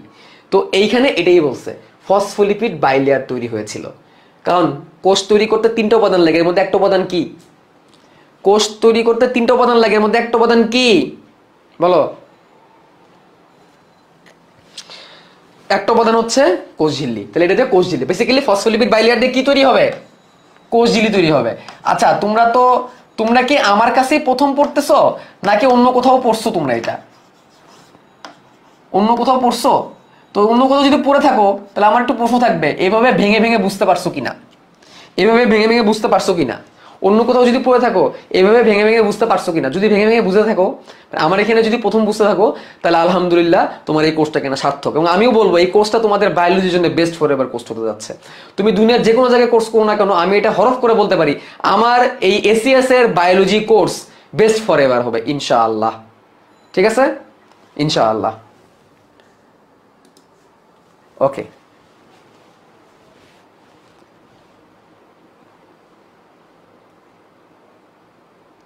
দাগাও এগুলো দাগাও। তারপরে আরএনএ এর মাধ্যমে বংশগতির ধারা প্রবাহ শুরু হয়েছে। আরএনএ কথা কেন বলছে? আমি বলছি কোষ তৈরি করতে গেলে ঝিল্লি লাগবে, ঝিল্লি পাইছি। ভিতরে বিভিন্ন উপাদান লাগবে, সেই উপাদানগুলো ওই প্রোটিন দিয়ে ওই অ্যামিনো অ্যাসিড দিয়ে হয়ে গেছে। এবং বংশগতির জন্য আরএনএ আসছে, আরএনএ, কারণ আরএনএ ছাড়া কখনোই কোনো আরএনএ অথবা ডিএনএ ছাড়া পসিবল না, ঠিক আছে? আরএনএ অথবা ডিএনএ ছাড়া পসিবল না। সবশেষে আদি কোষের ডিএনএর পরিবর্তে কোষঝিল্লি দ্বারা পরিবেশিত হয়ে প্রকৃত নিউক্লিয়াসে পরিণত হয়েছে। তার মানে এইভাবে তো আমি আরএনএ পাইলাম, আরএনএর পরে পরবর্তীতে ডিএনএ এসে আস্তে আস্তে কোষঝিল্লি পুরোপুরি আকার ধারণ করে আদি কোষ, তারপরে প্রকৃত কোষে পরিণত হয়েছে। তাহলে পুরো জিনিসটা আমি তোমাদের একটু সামারি করি। সামারি হচ্ছে, প্রথমে লাইটেনিং এর ফলে মিথেন, অ্যামোনিয়া, হাইড্রোজেন গ্যাস এবং জলীয় বাষ্পের থ্রোতে অ্যামিনো অ্যাসিড তৈরি হয়েছে। গভীর সমুদ্রে কার্বনের পলিমার দিয়ে প্রোটিন তৈরি হয়েছে। তারপরে ফসফোলিপিড বাইলেয়ার তৈরি হয়েছে। তারপরে আরএনএ আসছে, একসাথে মিলিত হয়ে পুরার বাইরে ঝিল্লি তৈরি হয়েছে এবং এটা আদিকোষ তৈরি করছে। আদিকোষ থেকে প্রকৃত কোষ তৈরি হয়েছে, তারপরে আমরা একটা প্রকৃত কোষ পাইছি। এই হচ্ছে রিক্যাপিচুলেশন। হয়েছে ক্লিয়ার? রিক্যাপ করে দিলাম। লিখতে পারবা এখন যদি সংক্ষেপে আসে 2 নম্বরে? লিখতে পারবা? এইটাই হচ্ছে আরএনএ ওয়ার্ল্ড হাইপোথিসিস, মানে প্রথম কোষ আরএনএ থেকে তৈরি, এটার হাইপোথিসিস হচ্ছে এটা, RNA world hypothesis, RNA world hypothesis. আলহামদুলিল্লাহ আমরা এখন লিখতে পারবো। এবার এই যে কোষটা আমরা পাইছি, এই কোষের মধ্যে তো শুধুমাত্র আরএনএ অথবা ডিএনএ আছে, বাইরে ঝিল্লি আছে, তাছাড়া তো আহামরি কোনো অঙ্গটঙ্গ নাই, কোনো অঙ্গাণুটঙ্গনও নাই, ঠিক আছে? এটা কি এক্সামে আসে? হ্যাঁ, সৃজনশীলে 2 নাম্বার আসতে পারে। বাট এখন যে জিনিসটা পড়তে যাচ্ছে এটা অবশ্যই পরীক্ষা আসতে পারে। এখন যে জিনিসটা পড়তে যাচ্ছি এটা পরীক্ষা আসার সম্ভাবনা অনেক বেশি। এখন আমি তোমাদেরকে এন্ডোসিম্বায়োসিস পড়াতে যাচ্ছি, এন্ডোসিম্বায়োসিস পড়াতে যাচ্ছি। আচ্ছা, এখন যেই কোষটা প্রাথমিকভাবে তৈরি হয়েছে, এই যে একটা কোষ, তার মধ্যে শুধু নিউক্লিয়াসের ডিএনএ আছে, আর কিচ্ছু নাই। এখন আমার মাইটোকন্ড্রিয়া লাগবে, উদ্ভিদ কোষ বানাতে গেলে আমার প্লাস্টিড লাগবে, এগুলো কোথা থেকে আসবে? তো এটা দেখানোর জন্য আমি একটু আবার একটা এক্সট্রা পেজ নেই, তাহলে তোমাদেরকে এটা দেখাতে পারবো ক্লিয়ারলি। এখন তোমাদেরকে দেখাবো কোষের মধ্যে অন্যান্য অঙ্গাণুগুলা কাহাসে আয়া, কেমনে আসলো। তাহলে আমরা প্রাথমিক কোষটার কথা বলি। এই হচ্ছে একটা প্রাথমিক কোষ, যার একটা ঝিল্লি আছে, আর কিছু নাই, ঠিক আছে? এবং এই হচ্ছে তার ডিএনএ, এই হচ্ছে তার ধরো ডিএনএ বা জেনেটিক বস্তু, বা ধরো সর্বোচ্চ আমি নিউক্লিয়াসই বলি এটাকে, ধরো সর্বোচ্চ আমি এটাকে নিউক্লিয়াসই বললাম। এখন কথা হচ্ছে, এইখানে মাইটোকন্ড্রিয়া কোত্থেকে আসলো, এইখানে কোষ ঝিল্লি কোত্থেকে মানে প্লাস্টিড কোত্থেকে আসলো, এবং শক্তি কিভাবে আসলো? কারণ উদ্ভিদ কোষ বানাইতে গেলে তো অবশ্যই প্লাস্টিড লাগবে। তো কি হয়েছে ব্যাপারটা, একটা ব্যাকটেরিয়া, যেটাকে বায়োবিও ব্যাকটেরিয়া বলা হয়। কি ব্যাকটেরিয়া বলা হয়? বায়োবিও ব্যাকটেরিয়া। বায়োবিও ব্যাকটেরিয়া মানে সেই ব্যাকটেরিয়া যে ব্যাকটেরিয়াগুলো অক্সিজেন গ্রহণ করে। মনে রাখবা, ব্যাকটেরিয়া 3 রকমের। একটা হচ্ছে বায়োবিও ব্যাকটেরিয়া, যারা অক্সিজেনের উপস্থিতিতে বাঁচতে পারে এবং যাদের বাঁচার জন্য অক্সিজেন দরকার। আরেকটা হচ্ছে অবায়বীয় ব্যাকটেরিয়া, অক্সিজেন থাকলে মইরা যাবে, এটা অবায়বীয় ব্যাকটেরিয়া বলে। আরেকটা আছে সুবিধাবাদী বায়বীয় ব্যাকটেরিয়া, সুবিধাবাদী মানে ওদের অক্সিজেনের দরকার নাই, বাট অক্সিজেনের মধ্যে ওরা আরামসে বাঁচতে পারে, অক্সিজেনের কারণে ওরা মরে না, ওদেরকে সুবিধাবাদী বায়বীয় ব্যাকটেরিয়া বলে, ঠিক আছে? এটা খাতায় লেখো, এগুলো খাতায় লেখো, আমি যেগুলো লিখতেছি এগুলো খাতায় লেখো, বইয়ে আছে এটা। আচ্ছা, তো এটা হচ্ছে একটা বায়োবিও ব্যাকটেরিয়া। তো তার স্ট্রাকচারটা এরকম ছিল, এরকম টাইপের ছিল তার স্ট্রাকচারটা। এটা হচ্ছে একটা বায়োবিও ব্যাকটেরিয়া, এই তাদের জেনেটিক বস্তু, এটা একটা বায়োবিও ব্যাকটেরিয়া। তো ব্যাকটেরিয়াদের কাজ কি? ব্যাকটেরিয়াদের কাজ হচ্ছে অন্য কাউকে আক্রমণ করা। তো সে কি করবে? এই কোষের মধ্যে ঢুকতে যাবে, এবং যেইভাবে সেই কাজ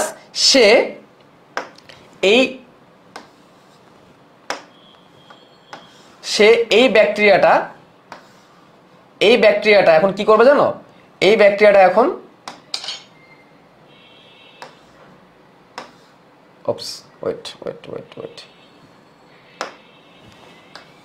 এই ব্যাকটেরিয়াটা বেশি বড় হয়ে গেছে। আচ্ছা, আমাকে কষ্ট করে এটা আবার আঁকাইতে হবে, কিছু করার নাই।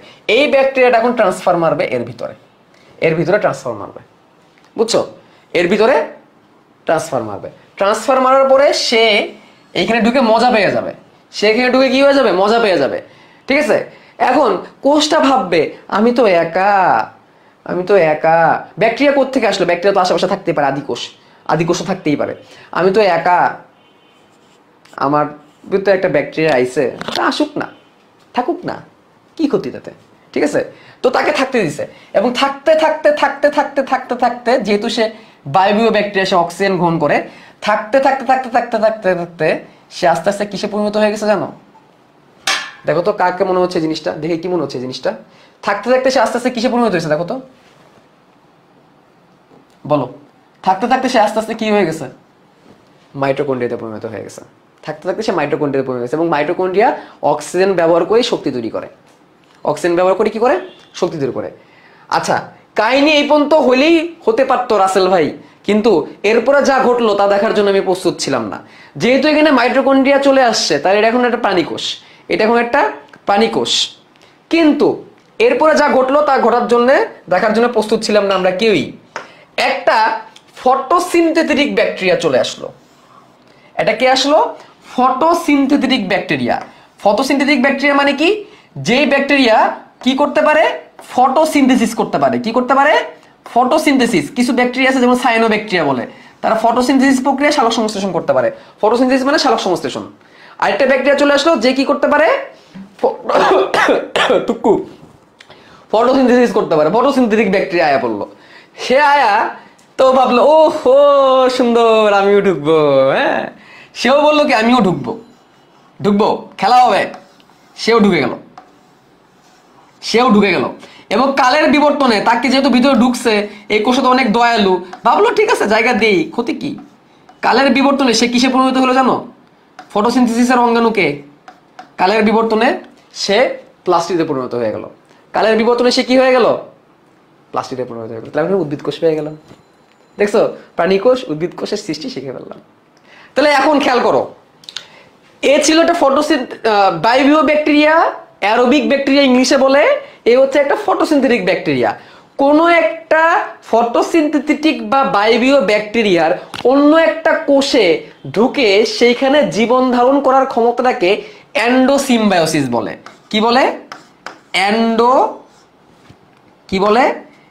এন্ডোসিম্বায়োসিস।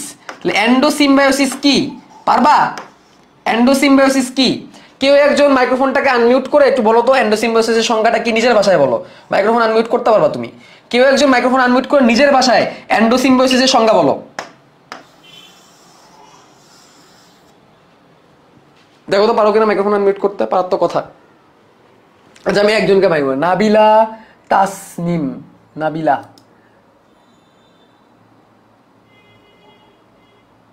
হারাই গেল। এই তো নাবিলা পাইছি, দেখি তোমরা আনমিউট করতে পারি কিনা। আচ্ছা, আমি সবাইরই মাইক্রোফোন অন করার ক্ষমতা দিই। হ্যাঁ নাবিলা, শুধুমাত্র নাবিলা বলবা, দেখি বলতে পারো কিনা। এন্ডোসিম্বায়োসিসের সংখ্যা নিজের ভাষায় বলবা। সবাই মাইক্রোফোন অন করো না। পোলাপান সবাই মাইক্রোফোন অন করে দিছে, এটা কোনো কথা? একজন বলো এন্ডোসিম্বায়োসিসের সংখ্যা নিজের ভাষায় বলবা, নিজের ভাষায়। হ্যাঁ তুমিই বলো। মানে একটা জীব যখন আরেকটা জীবের দেহের ভিতরে বসবাস করে তখন তাকে এন্ডোসিম্বায়োসিস বলে। না, আমি যদি তোমার ভিতরে ঢুকে যাই তাহলে এন্ডোসিম্বায়োসিস হয়ে যাবে, তাই না? যেসব ব্যাকটেরিয়া বাইরে থেকে কোষের ভিতরে ঢুকতে পারে তাদেরকে আরেকটু সুন্দর করে বলো, এন্ডোসিম্বায়োসিস। আরেকটু সুন্দর করে বলো। বায়বীয় ও ফটোসিনথেটিক ব্যাকটেরিয়া তার ভিতরে ঢুকে জীবিত থাকতে পারে, তাহলে সেটা এন্ডোসিম্বায়োসিস বলে। আচ্ছা ঠিক আছে, মোটামুটি হয়েছে সবারই। এখন তোমরা সবাই মাইক্রোফোনটাকে মিউট করে দাও। এখন সবাই মাইক্রোফোনটাকে বন্ধ করো। এই ছবিটাই এখানে দিছে, এটাই দিছে এখানে ছবিটা। আপনি আরেকটু বুঝা বলেন।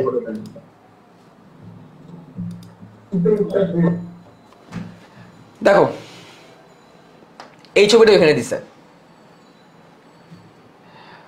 সেই প্রকৃত কোষে একটি বায়বীয় ব্যাকটেরিয়া ঢুকে পড়ে, যা পরে মাইটোকন্ড্রিয়নে পরিণত হয় এবং সৃষ্টি হয় প্রকৃত পানিকোষ। এই যে এটা একটা কোষ ছিল, তার মধ্যে একটা বায়বীয় ব্যাকটেরিয়া ঢুকে মাইটোকন্ড্রিয়ায় শিফট হয়ে যায়।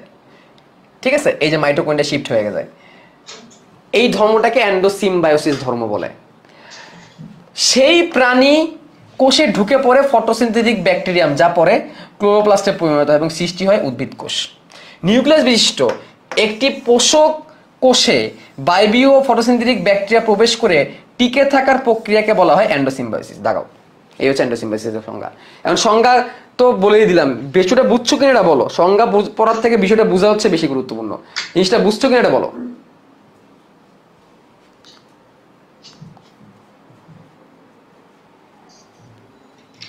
জিনিসটা বুঝছো কিনা এটা হচ্ছে প্রথম প্রশ্ন। না বুঝলে আবার ভিডিও দেখতে হবে, কারণ এখন আমি একজনের যদি প্রশ্ন করি বলবো যে ভাই বুঝি নেই, এটা কোনো কথা? জেনেটিক কোডন ফোডন এগুলো এখন পড়ো না, এগুলো এখন পড়ার দরকার, এগুলো সামনে আসবে। তাইলে মেন কথা হচ্ছে একটা ব্যাকটেরিয়া কোষের মধ্যে ঢুকে মাইটোকন্ড্রিয়াতে পরিণত হয়ে গেছে, আর একটা ব্যাকটেরিয়া কোষের ভিতর ঢুকে প্লাস্টিডে পরিণত হয়ে গেছে। এই যে ধর্মটা, এটাই এন্ডোসিম্বায়োসিস। ঠিক আছে, এবং এইভাবেই ধর্ম করা হচ্ছে কোষের সৃষ্টি। পারবা এখন? আশা করি পারবা। পোষক কোষ কি? হোস্ট, যার ভিতরে ঢুকছে সে হচ্ছে পোষক। তুমি জায়গা দিচ্ছ, তুমি পোষক। কোডন এখনই না, কোডন পরে। কোডনের জন্য আলাদা ক্লাসই আছে একটা। জীবন, জীবদেহ মৃত বা জীবিত হতে পারে। দেহে আত্মা বা প্রাণবায়ু থাকা অবস্থায় দেহ জীবিত, না থাকলে দেহ মৃত। কাজে আত্মা বা প্রাণী জীব। আচ্ছা, এগুলা আমরা জানি, এগুলো আমরা এমনি পারবো। আমরা একটু কোষের বৈশিষ্ট্যে চলে যাব। কোষের বৈশিষ্ট্যগুলো একটু দেখি। এগুলো আমরা আলাদা আলাদাভাবে প্রত্যেকটা আলাদা আলাদাভাবে পড়তে হবে। জীবনের জন্য প্রয়োজনীয় সকল গাঠনিক ও আণবিক উপাদান কোষে থাকে। দাগানোর প্রয়োজন না, আমরা এমনিই বুঝছি, কোষেই সবকিছু আছে। প্রয়োজনীয় কাঁচামাল ভেতরে গ্রহণ করতে পারে। যেমন ধরো তুমি সালোক সংশ্লেষণ করবা, তা তোমার কার্বন ডাইঅক্সাইড লাগবে এবং পানি লাগবে। এই কার্বন ডাইঅক্সাইডের পানি যদি কোষের ভিতরে না হয় তাহলে কি হবে? তাহলে তো হবে না। তাহলে কোষের ভিতরে কার্বন ডাইঅক্সাইডের পানি ঢুকতে হবে, তারপর সালোক সংশ্লেষণ হবে। কোষ নিজে এটাকে ঢুকাবে। তাহলে প্রয়োজনীয় কাঁচামাল সে ঢুকাবে। কাঁচামাল ব্যবহার করে প্রয়োজনীয় শক্তি সংগ্রহ করতে পারে এবং নিজের জন্য অনেক জিনিস সংশ্লেষণ করতে পারে। সংশ্লেষ মানে কি? উৎপাদন করা। সুনিয়ন্ত্রিতভাবে বেড়ে উঠতে পারে, যেমন মাইটোসিস আর মিওসিস। নিজের মতো নিজে বিভাজিত হতে পারবে। চারপাশে যে কোনো উত্তেজনার প্রতি সাড়া দিতে পারে। তোমার গালে থাপ্পড় মারলেই বুঝবা সাড়া দেওয়া কারা বলে। লাস্টের পয়েন্টটা অনেকেই বোঝে না। একটি হোমিওস্ট্যাটিক অবস্থা বজায় রাখতে পারে। এই কথাটা অনেকেই বোঝে না। এই হোমিওস্ট্যাটিক বা হোমিওস্টেসিস এটা কি, এটা অনেকেই বোঝে না। এটা একটু ক্লিয়ার করি। হোয়াট ইজ হোমিওস্টেসিস বা হোমিওস্ট্যাটিক? দেহের ভেতরের এবং দেহের বাইরের সবকিছুর মধ্যে একটা ব্যালেন্স রাখা, এটাকে হোমিওস্টেসিস বলে। যেমন ধরো শীতকালে তাপমাত্রা এখন বাংলাদেশে 16 ডিগ্রিতে নেমে যায়, তাই না? নামে না? আচ্ছা, গরমকালে তাপমাত্রা 40 ডিগ্রি পর্যন্ত যায় না? এই যে কিছুদিন পরেই 40 ডিগ্রি হয়ে যাবে। আবার শীতকালে কিছুদিন আগে 16 ডিগ্রিও গেছে। যেহেতু ঢাকা শহরে এত বেশি বুঝি না, কিন্তু 16তে নামুক আর 40-এ উঠুক, আমার দেহের তাপমাত্রা কি পরিবর্তন হয় কোনো? তোমার দেহের তাপমাত্রা কি পরিবর্তন হয়? বলো তো, হয় না। আমাদের দেহের তাপমাত্রা যেরকম আছে সেরকমের মধ্যেই সবসময় থাকে। এইখানে কোনো আপ বা ডাউন হয় না, কারণ আপ বা ডাউন হইলে আমরা মরে যাব। আমরা কি হয়ে যাব? মরে যাব। তাহলে বাইরে যাই হোক না কেন বা ভিতরে যাই গন্ডগোল হোক না কেন, একটা স্টেবল জিনিস থাকবে, এটাকে হোমিওস্টেসিস বলে। ঠিক আছে? তার মানে বাইরের এবং ভেতরের একটা ব্যালেন্স রাখা, এটাকে হোমিওস্টেসিস বলে। এটা কোষ এটাকে নিয়ন্ত্রণ করে। এক একটা কোষ বিল্ডিং ব্লকের মতো সবকিছুকে নিয়ন্ত্রণ করে। ঠিক আছে? একটু কিছু নষ্ট হয়ে গেলে পুরো দেহ সমস্যা হয়ে যাবে। ঠিক আছে? এটাকে বলা হয় হোমিওস্টেসিস। আচ্ছা, আরো আছে। কাল পরিক্রমায় অভিযোজিত হতে পারে, মানে সময়ের সাথে সাথে সে চেঞ্জ হতে পারে। মেটাবলিজম প্রদর্শন করে, বিপাক প্রদর্শন করে। মেটাবলিজম কি? তোমার দেহের ভিতরে শ্বসন প্রক্রিয়া শক্তি উৎপন্ন হচ্ছে, তোমার দেহের ভিতরে রেচন হচ্ছে, আরো কত রকমের কর্মকাণ্ড হচ্ছে, এগুলোকে বলে বিপাক। অর্থাৎ পরিপাক ব্যতীত যা হয় তোমার শরীরে তাই বিপাক। পরিপাক ব্যতীত তোমার দেহে যাই হয় তাই বিপাক। ঠিক আছে? মৃত্যুবরণ করবে কোষ এবং জিনগত তথ্য প্রজন্মান্তরে সঞ্চার হবে। মানে কি? একটা কোষ থেকে আরেকটা কোষে জেনেটিক বস্তুগুলা, ডিএনএ গুলা একটা থেকে একটা যেতে থাকবে। যেমন বাপ মা থেকে সন্তান হয়, সন্তান বাপ মা ডিএনএ লাভ করে, মিশ্রিত হয়ে আরেকটা পায়, এরকম আর কি। সময়ের সাথে সময়ে আসতে থাকবে। ঠিক আছে, গেল। এই হচ্ছে কোষের বৈশিষ্ট্য। এগুলো এমসিকিউ এর জন্য পড়বো, এগুলো এমসিকিউ। আচ্ছা, এরপরে আমরা এগুলো পড়বো না, কোষীয় অঙ্গন আমরা সামনে পাবো, এগুলো এখন এখান থেকে পড়ার কিছু নাই। যেটা আমাদের দাগাইতে হবে এখন, দেখো কোষবিদ্যা বা সাইটোলজি, এটা দাগাও, এটা সবাই দাগাও। জীববিদ্যার যে শাখায় কোষ সম্পর্কে আলোচনা করা হয়, অর্থাৎ কোষের প্রকার, কোষের অঙ্গাণুর ভৌত ও রাসায়নিক গঠন, কোষের বিভাজন, বিকাশ, জৈবিক কার্যাবলী, বৃদ্ধি ইত্যাদি সম্পর্কে আলোচনা করা হয়, তাকে কোষবিদ্যা বা সাইটোলজি বলে। সাইটো শব্দের অর্থ হচ্ছে কোষ, এবং রবার্ট হুককে কোষবিদ্যার জনক বলা হয়। দেখছো দেখছো, বড় লোক হইলে যা হয় আর কি। সে মৃত কোষ আবিষ্কার করলো, ওইদিকে লিউয়েন হুক প্রকৃত কোষ আবিষ্কার করে ফেললো, জীবিত কোষ দেখে ফেললো, এত বড় বড় বড় বড় জিনিস আবিষ্কার করে ফেললো, কিন্তু ওই যে নেপোটিজম।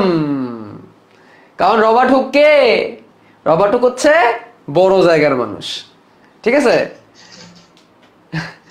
ঘুষ দিয়া। যাই হোক, এরকম কিছু না, জাস্ট মজা করলাম আর কি। রবার্ট হুক কোষবিদ্যা জনক। কিন্তু পরবর্তীতে আরেকজন আছে যার নাম হচ্ছে কার্ল পি সোয়ানসন, বা সোয়ানসন মনে রাখলেই চলবে। সোয়ানসন হচ্ছে আধুনিক কোষবিদ্যার জনক, এটা জানতে হবে।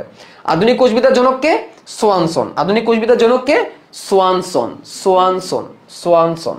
ঠিক আছে, গেল। এবার আসতে হবে আমাদের কোষতত্ত্ব। কোষতত্ত্ব এটা তো জানতে হবে। দুজন বিজ্ঞানীর নাম, এই দুজন বিজ্ঞানীর নাম পরীক্ষায় প্রায় আসে। দুজন বিজ্ঞানীর নাম, বিজ্ঞানী জ্যাকব স্লেডেন এবং সোয়ান। স্লেডেন এবং সোয়ান, খালি একটু মনে রাখবো, স্লেডেন সোয়ান, স্লেডেন সোয়ান, স্লেডেন সোয়ান। এই প্রশ্নটা বোর্ড পরীক্ষায় আসছে, এই প্রশ্নটা মেডিকেল ভর্তি পরীক্ষায় আসছে, বিভিন্ন জায়গায় আসছে।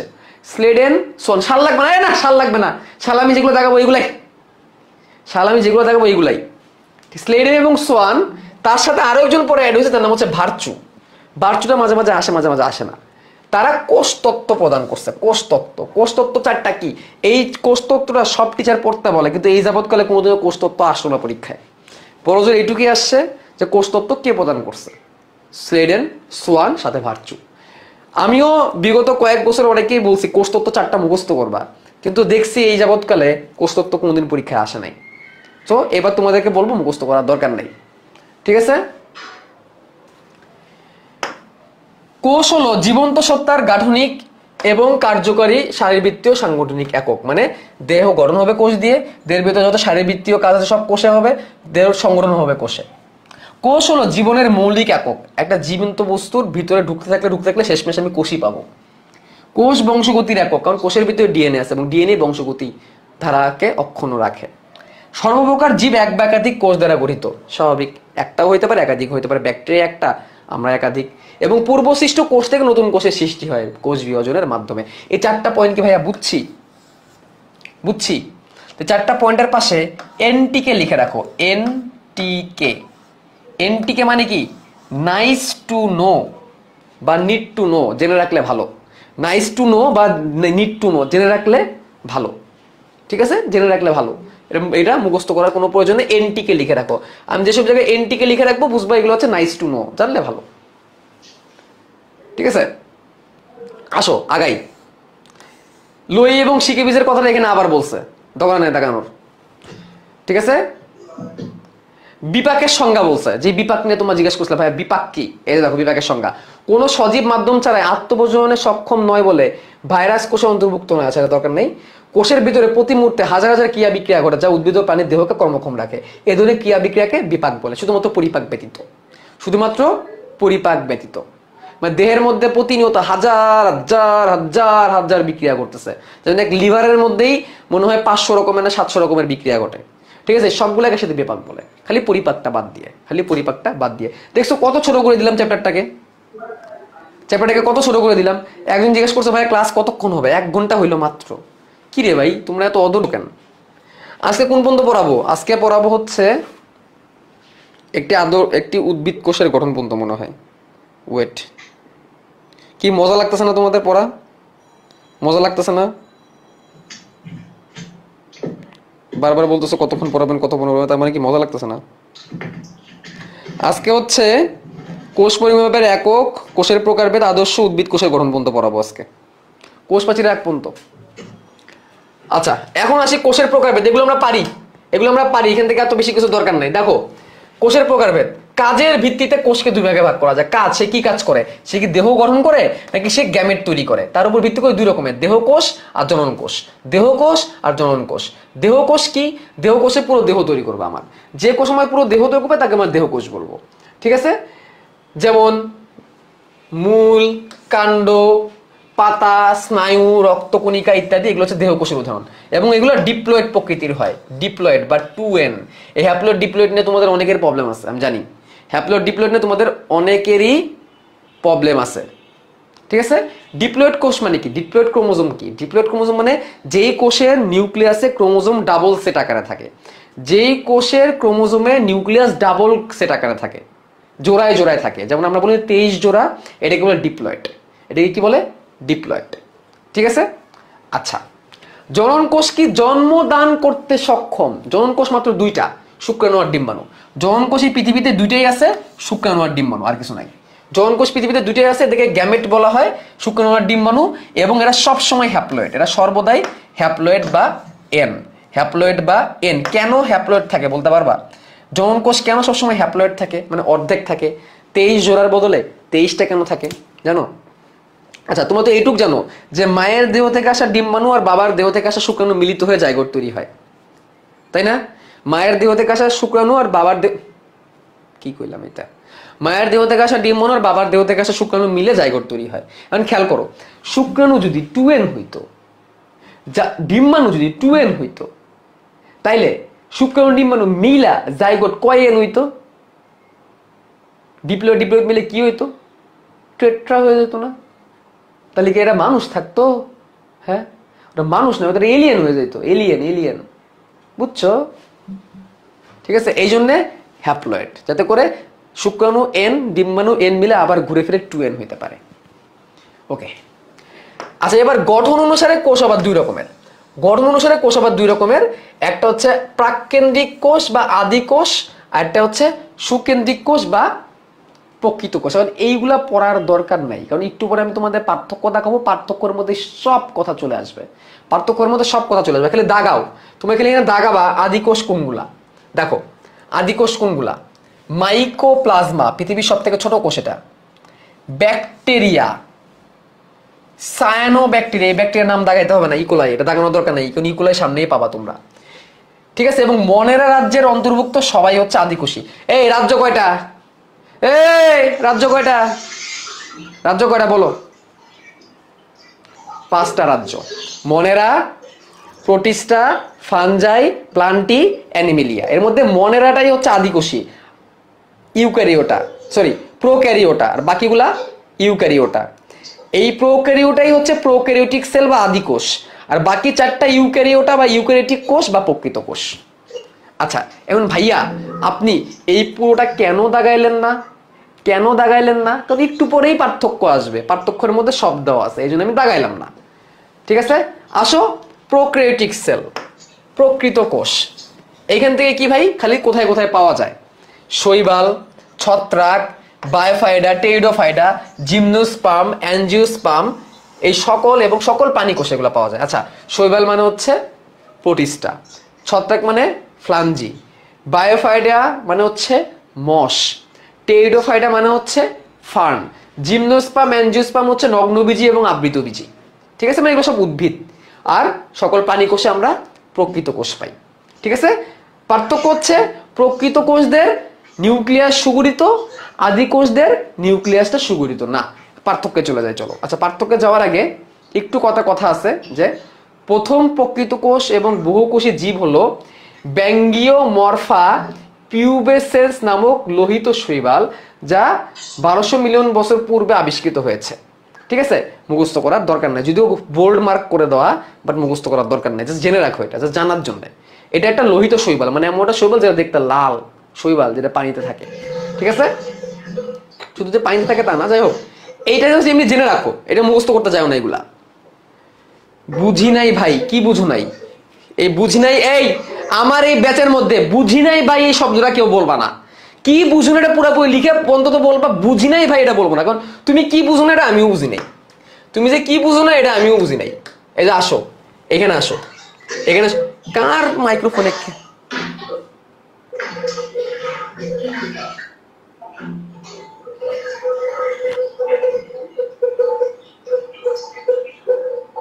কে এই ব্যক্তি? নামও দেখতে পারতেছি না। এই ব্যক্তিরা কেডা? কার মাইক্রোফোনটা অন? এবং সে নিজেও জানে না যে তার মাইক্রোফোন অন।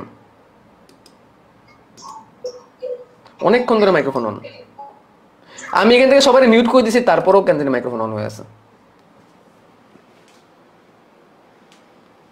ওকে, দেখো এখানে প্রত্যেকটা পয়েন্ট আমি আলাদা আলাদা বলি। প্রথমে হচ্ছে নিউক্লিয়াস। আদি কোষের নিউক্লিয়াসে কোনো আবরণ নাই, নিউক্লিওপ্লাজম নাই, নিউক্লিয়স নাই, শুধুমাত্র ডিএনএ আছে এবং ওই জায়গাটাকে নিউক্লিওয়েড বলে। তার মানে আদি কোষে শুধুমাত্র ডিএনএ অথবা আরএনএ পাবা এবং জায়গাটাকে নিউক্লিওয়েড বলে, আর কিচ্ছু নাই। আর প্রকৃত কোষে সব আছে, নিউক্লিয়াসের ঝিল্লি, নিউক্লিওপ্লাজম, নিউক্লিয়ার রেটিকুলাম সবই আছে। ডিএনএ, আদি কোষে একটা ডিএনএ থাকে যে ডিএনএটা বৃত্তাকার, যে ডিএনএটা কি বৃত্তাকার, এবং কোনো হিস্টোন প্রোটিন থাকে না। এই কথা ভালো করে দাগাও, হিস্টোন প্রোটিন এ আবার কি জিনিস? আচ্ছা, হিস্টোন প্রোটিন হচ্ছে গোল গোল গোল গোল প্রোটিন। 4টা হিস্টোন প্রোটিন একসাথে হয়ে একটা বলের মতো তৈরি করে। আর ডিএনএ কি করে? হিস্টোন প্রোটিনটাকে এরকম করে পেঁচায়, এরকম করে পেঁচায় ক্রোমোজোমে পরিণত হয়। তাহলে যার হিস্টোন প্রোটিন নাই তার কি ক্রোমোজোম থাকবে? বলো তো, যার হিস্টোন প্রোটিন নাই তার কি ক্রোমোজোম থাকবে? না। এই জন্যে আদি কোষের ক্রোমোজোম থাকে না, খালি ডিএনএ থাকে। আর প্রকৃত কোষের হিস্টোন প্রোটিন, নন হিস্টোন প্রোটিন সবই থাকে, ঠিক আছে? এই তার ক্রোমোজোমও থাকে। আদি কোষের কোনো আবরণ বেষ্টিত অঙ্গাণু নাই, মানে প্লাস্টিড, মাইটোকন্ড্রিয়া এগুলো কিচ্ছু নাই। এর মাইটোকন্ড্রিয়া, প্লাস্টিড এগুলা আছে। আদি কোষে রাইবোজোম থাকে, এটা একটা মাথায় রাখতে হবে। আদি কোষে একমাত্র একটা জিনিসই থাকে, সেটা হচ্ছে রাইবোজোম। একটা জিনিসই থাকে, সেটা হচ্ছে রাইবোজোম, এবং সেটা 70S রাইবোজোম। প্রকৃত কোষেও রাইবোজোম আছে, সেটা হচ্ছে 80S রাইবোজোম। এই 70S কি, 80S কি, এটা নিয়ে আমি রাইবোজোমের মধ্যে ডিটেলস আলোচনা করে দিব। প্যারা নিও না, ঠিক আছে? এটুকু মনে রাখো, আদি কোষেও রাইবোজোম আছে, প্রকৃত কোষেও রাইবোজোম আছে। রাইবোজোম না হলে প্রোটিন তৈরি হবে না, রাইবোজোম প্রোটিন তৈরি করে। আদি কোষেরটা একটু ছোট 70S, আর প্রকৃত কোষেরটা 80S। এইগুলো আমি ডিটেলস রাইবোজোম পড়ানোর সময় বলে দিব। ভাইয়া নিউক্লিওয়েড কি? হ্যাঁ, নিউক্লিওয়েড ওই জায়গাটা প্রোক্যারিওটিকের ক্ষেত্রে। সাইটোস্কেলিটন, কোষ কঙ্কাল। 9-10 পড়ছিলা তোমরা, কোষ কঙ্কাল মনে আছে? মাইক্রোটিবিউল, মাইক্রোফিলামেন্ট, ইন্টারমিডিয়েট ফিলামেন্ট, মনে আছে? এই সেই কোষ কঙ্কাল।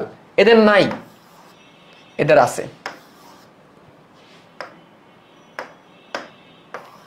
RNA polymerase. এখন দেখো এই যে জিনিসগুলো আছে, তিনটা পয়েন্ট।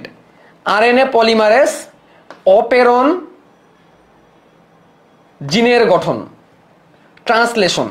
এই 6, 7, 8 আর 11 নম্বর পয়েন্টটা তোমরা আগামী 7টা ক্লাসের জন্য স্কিপ করে রাখো। আগামী 7টা ক্লাসের জন্য এই 6, 7, 8 আর 11 নম্বর পয়েন্টটা মনে করো যে নাই, মনে করো এই দুনিয়াতেই নেই কোনো পয়েন্ট। আমি যখন তোমাদেরকে নিউক্লিক অ্যাসিড, ডিএনএ থেকে কিভাবে ডিএনএ তৈরি হয়, ডিএনএ থেকে কিভাবে আরএনএ তৈরি হয়, আরএনএ থেকে কিভাবে প্রোটিন তৈরি হয়, জিন কিভাবে হয়, এগুলো যখন পড়াবো, এই 4টা পয়েন্ট তোমার আমার বোঝানো লাগবে না। এই 4টা পয়েন্ট তোমাকে আমার বুঝায় দেওয়া লাগবে না, তুমি নিজেই বুঝবা। কিন্তু এখন যদি 4টা পয়েন্ট আমি তোমাকে বুঝাই, আগে যা বুঝেছি সব মাথা থেকে আউট হয়ে যাবে। তাহলে এই 4টা পয়েন্ট আমরা পড়বো, বাট কবে পড়বো বলো? এই 4টা পয়েন্ট আমরা কবে পড়বো? সমস্যা নাই। এই 4টা পয়েন্ট আমি কবে পড়বো? আরো কিছুদিন পরে। তোমার নিজেরাই এটা আনসার পেয়ে যাবে। আরএনএ পলিমারেজ কি তোমার নিজেরাই বলতে পারবা, অপেরন কি নিজেরাই বলতে পারবা, ইন্ট্রন কি তোমার নিজেরাই উত্তর দিতে পারবা, ট্রান্সলেশন কি নিজেরাই বলতে পারবা। বাট এখন না, যেভাবে বলতেছি এভাবে চলো, ঠিক আছে? আচ্ছা, কোষ বিভাজন। আদি কোষে কোষ বিভাজন হয় অবভিয়াসলি অ্যামাইটোসিস প্রক্রিয়ায়, আর প্রকৃত কোষে মাইটোসিস এবং মিওসিস। ব্যাকটেরিয়া অ্যামাইটোসিস এবং আরেকটা আছে দ্বিভাজন, আরেকটা আছে লিখে রাখো দ্বিভাজন, এটাও লিখে রাখো, দ্বিবিভাজন বা দ্বিভাজন এটাও লিখে রাখো, ঠিক আছে? আচ্ছা, শ্বসন। আদি কোষে হয় অবাধ শ্বসন, প্রকৃত কোষে হয় সবাধ শ্বসন। 19 পড়ছিলা সবাধ শ্বসন আর অবাধ শ্বসন। ব্যাকটেরিয়াদের মাইটোকন্ড্রিয়া নাই, তাহলে কেমনে সে সবাধ শ্বসন করবে? সবাধ শ্বসন করার জন্য তো ক্র্যাবস চক্র, ইলেকট্রন ট্রান্সপোর্ট সিস্টেম এগুলো তো হওয়া লাগবে। এগুলো হইতে গেলে তো মাইটোকন্ড্রিয়া লাগবে। ব্যাকটেরিয়া মাইটোকন্ড্রিয়া আছে যে হবে? এই জন্য হয় না, ইজি ইজি। ওকে, তাহলে এই যে পয়েন্টগুলা ভাই, এইগুলাই ওইখানে লেখা ছিল, এইগুলাই ওইখানে লেখা ছিল, এখানে সুন্দর করে দেওয়া আছে। এটা অবশ্যই পড়তে হবে, এটা অবশ্যই পড়তে হবে। সৃজনশীল আসবে, সৃজনশীল আসার মতো একটা জিনিস। সৃজনশীল না আসলেও এমসিকিউ তো অবশ্যই আসবে। সৃজনশীল না আসলেও এমসিকিউতে আসার সম্ভাবনা বহুত বহুত বহুত সম্ভাবনা আছে এমসিকিউতে আসার। ওকে, এবার দেখো উদ্ভিদ কোষ কি পানি কোষ কি আমরা নিজেরাই বুঝবো, এটা আমরা নিজেরাই বুঝবো। উদ্ভিদ কোষ কি পানি কোষ কি পার্থক্য আমরা সামনে আস্তে আস্তে আগাবো, এখন পড়ার দরকার নেই। যেমন এখানে লেখছে দেখো, উদ্ভিদ কোষে সেন্ট্রিওল থাকে না, পানি কোষে সেন্ট্রোজোম থাকে। এটা এখন মুখস্থ করার দরকার নাই, প্লিজ প্লিজ প্লিজ প্লিজ এটা এখন মুখস্থ করো না, সামনে এগুলো অনেক পড়বো আমরা। খালি জেনে রাখো যে দুই রকমের কোষ আছে, একটা হচ্ছে উদ্ভিদ, একটা হচ্ছে প্রাণী, শেষ, আর কিছু না। এবার যে পয়েন্টটা পড়তে হবে যেটা গুরুত্বপূর্ণ সেটা হচ্ছে স্টেম কোষ। এইটা নিয়ে অনেকেরই কনফিউশন, স্টেম কোষ। আচ্ছা, স্টেম কোষের পরে আমাদের কি আছে একটু দেখে নিয়ে কতটুকু আছে, শেষ পর্যায়ে, শেষ পর্যায়ে আর দুটো পেজ, তাহলেই শেষ। স্টেম কোষ ভাইয়া এইটা অনেকেই বোঝে না, আমি একটু দেখতে চাই স্টেম কোষ কে কে বোঝে। এই স্টেম কোষ কে কে বুঝে তাকে আমি দেখতে চাই, সেই মানুষকে আমি দেখতে চাই যে স্টেম কোষ বুঝে। সিকিউ করতে থেকে আসবে, আরে ভাই শুরু করলাম আজকে প্রথম ক্লাস, শিখার আগ্রহ নাই, এখন থেকে সৃজনশীল সৃজনশীল সৃজনশীল করা শুরু করে দিচ্ছ। হ্যাঁ মিয়া, এই স্টেম কোষ কে কে বুঝে দেখতে চাই, মোটামুটি বুঝো। আচ্ছা, স্টেম সেল 9-10 থাকতে তোমরা কি টিস্যু কালচার পড়ছিলা? ছিল এটা চ্যাপ্টারটা তোমাদের, জিন মানে জীব প্রযুক্তি চ্যাপ্টারটা কি ছিল 9-10 তোমাদের? ছিল? ছিল না, এই জন্যই তো আরো বেশি ঝামেলা হয়ে গেছে। আচ্ছা, আরো সহজভাবে বলি, স্টেম কোষ হচ্ছে আমাদের দেহে থাকা এমন এমন, ভালো করে শোনো, স্টেম কোষ হচ্ছে আমাদের দেহে অবস্থিত, উদ্ভিদও হইতে পারে প্রাণীরও হইতে পারে, এমন এমন কিছু কোষ যেটা চাইলে তার মতো আরো অনেক কোষ তৈরি করতে পারে এবং বিভিন্ন রকমের অঙ্গ তৈরি করে ফেলতে পারে।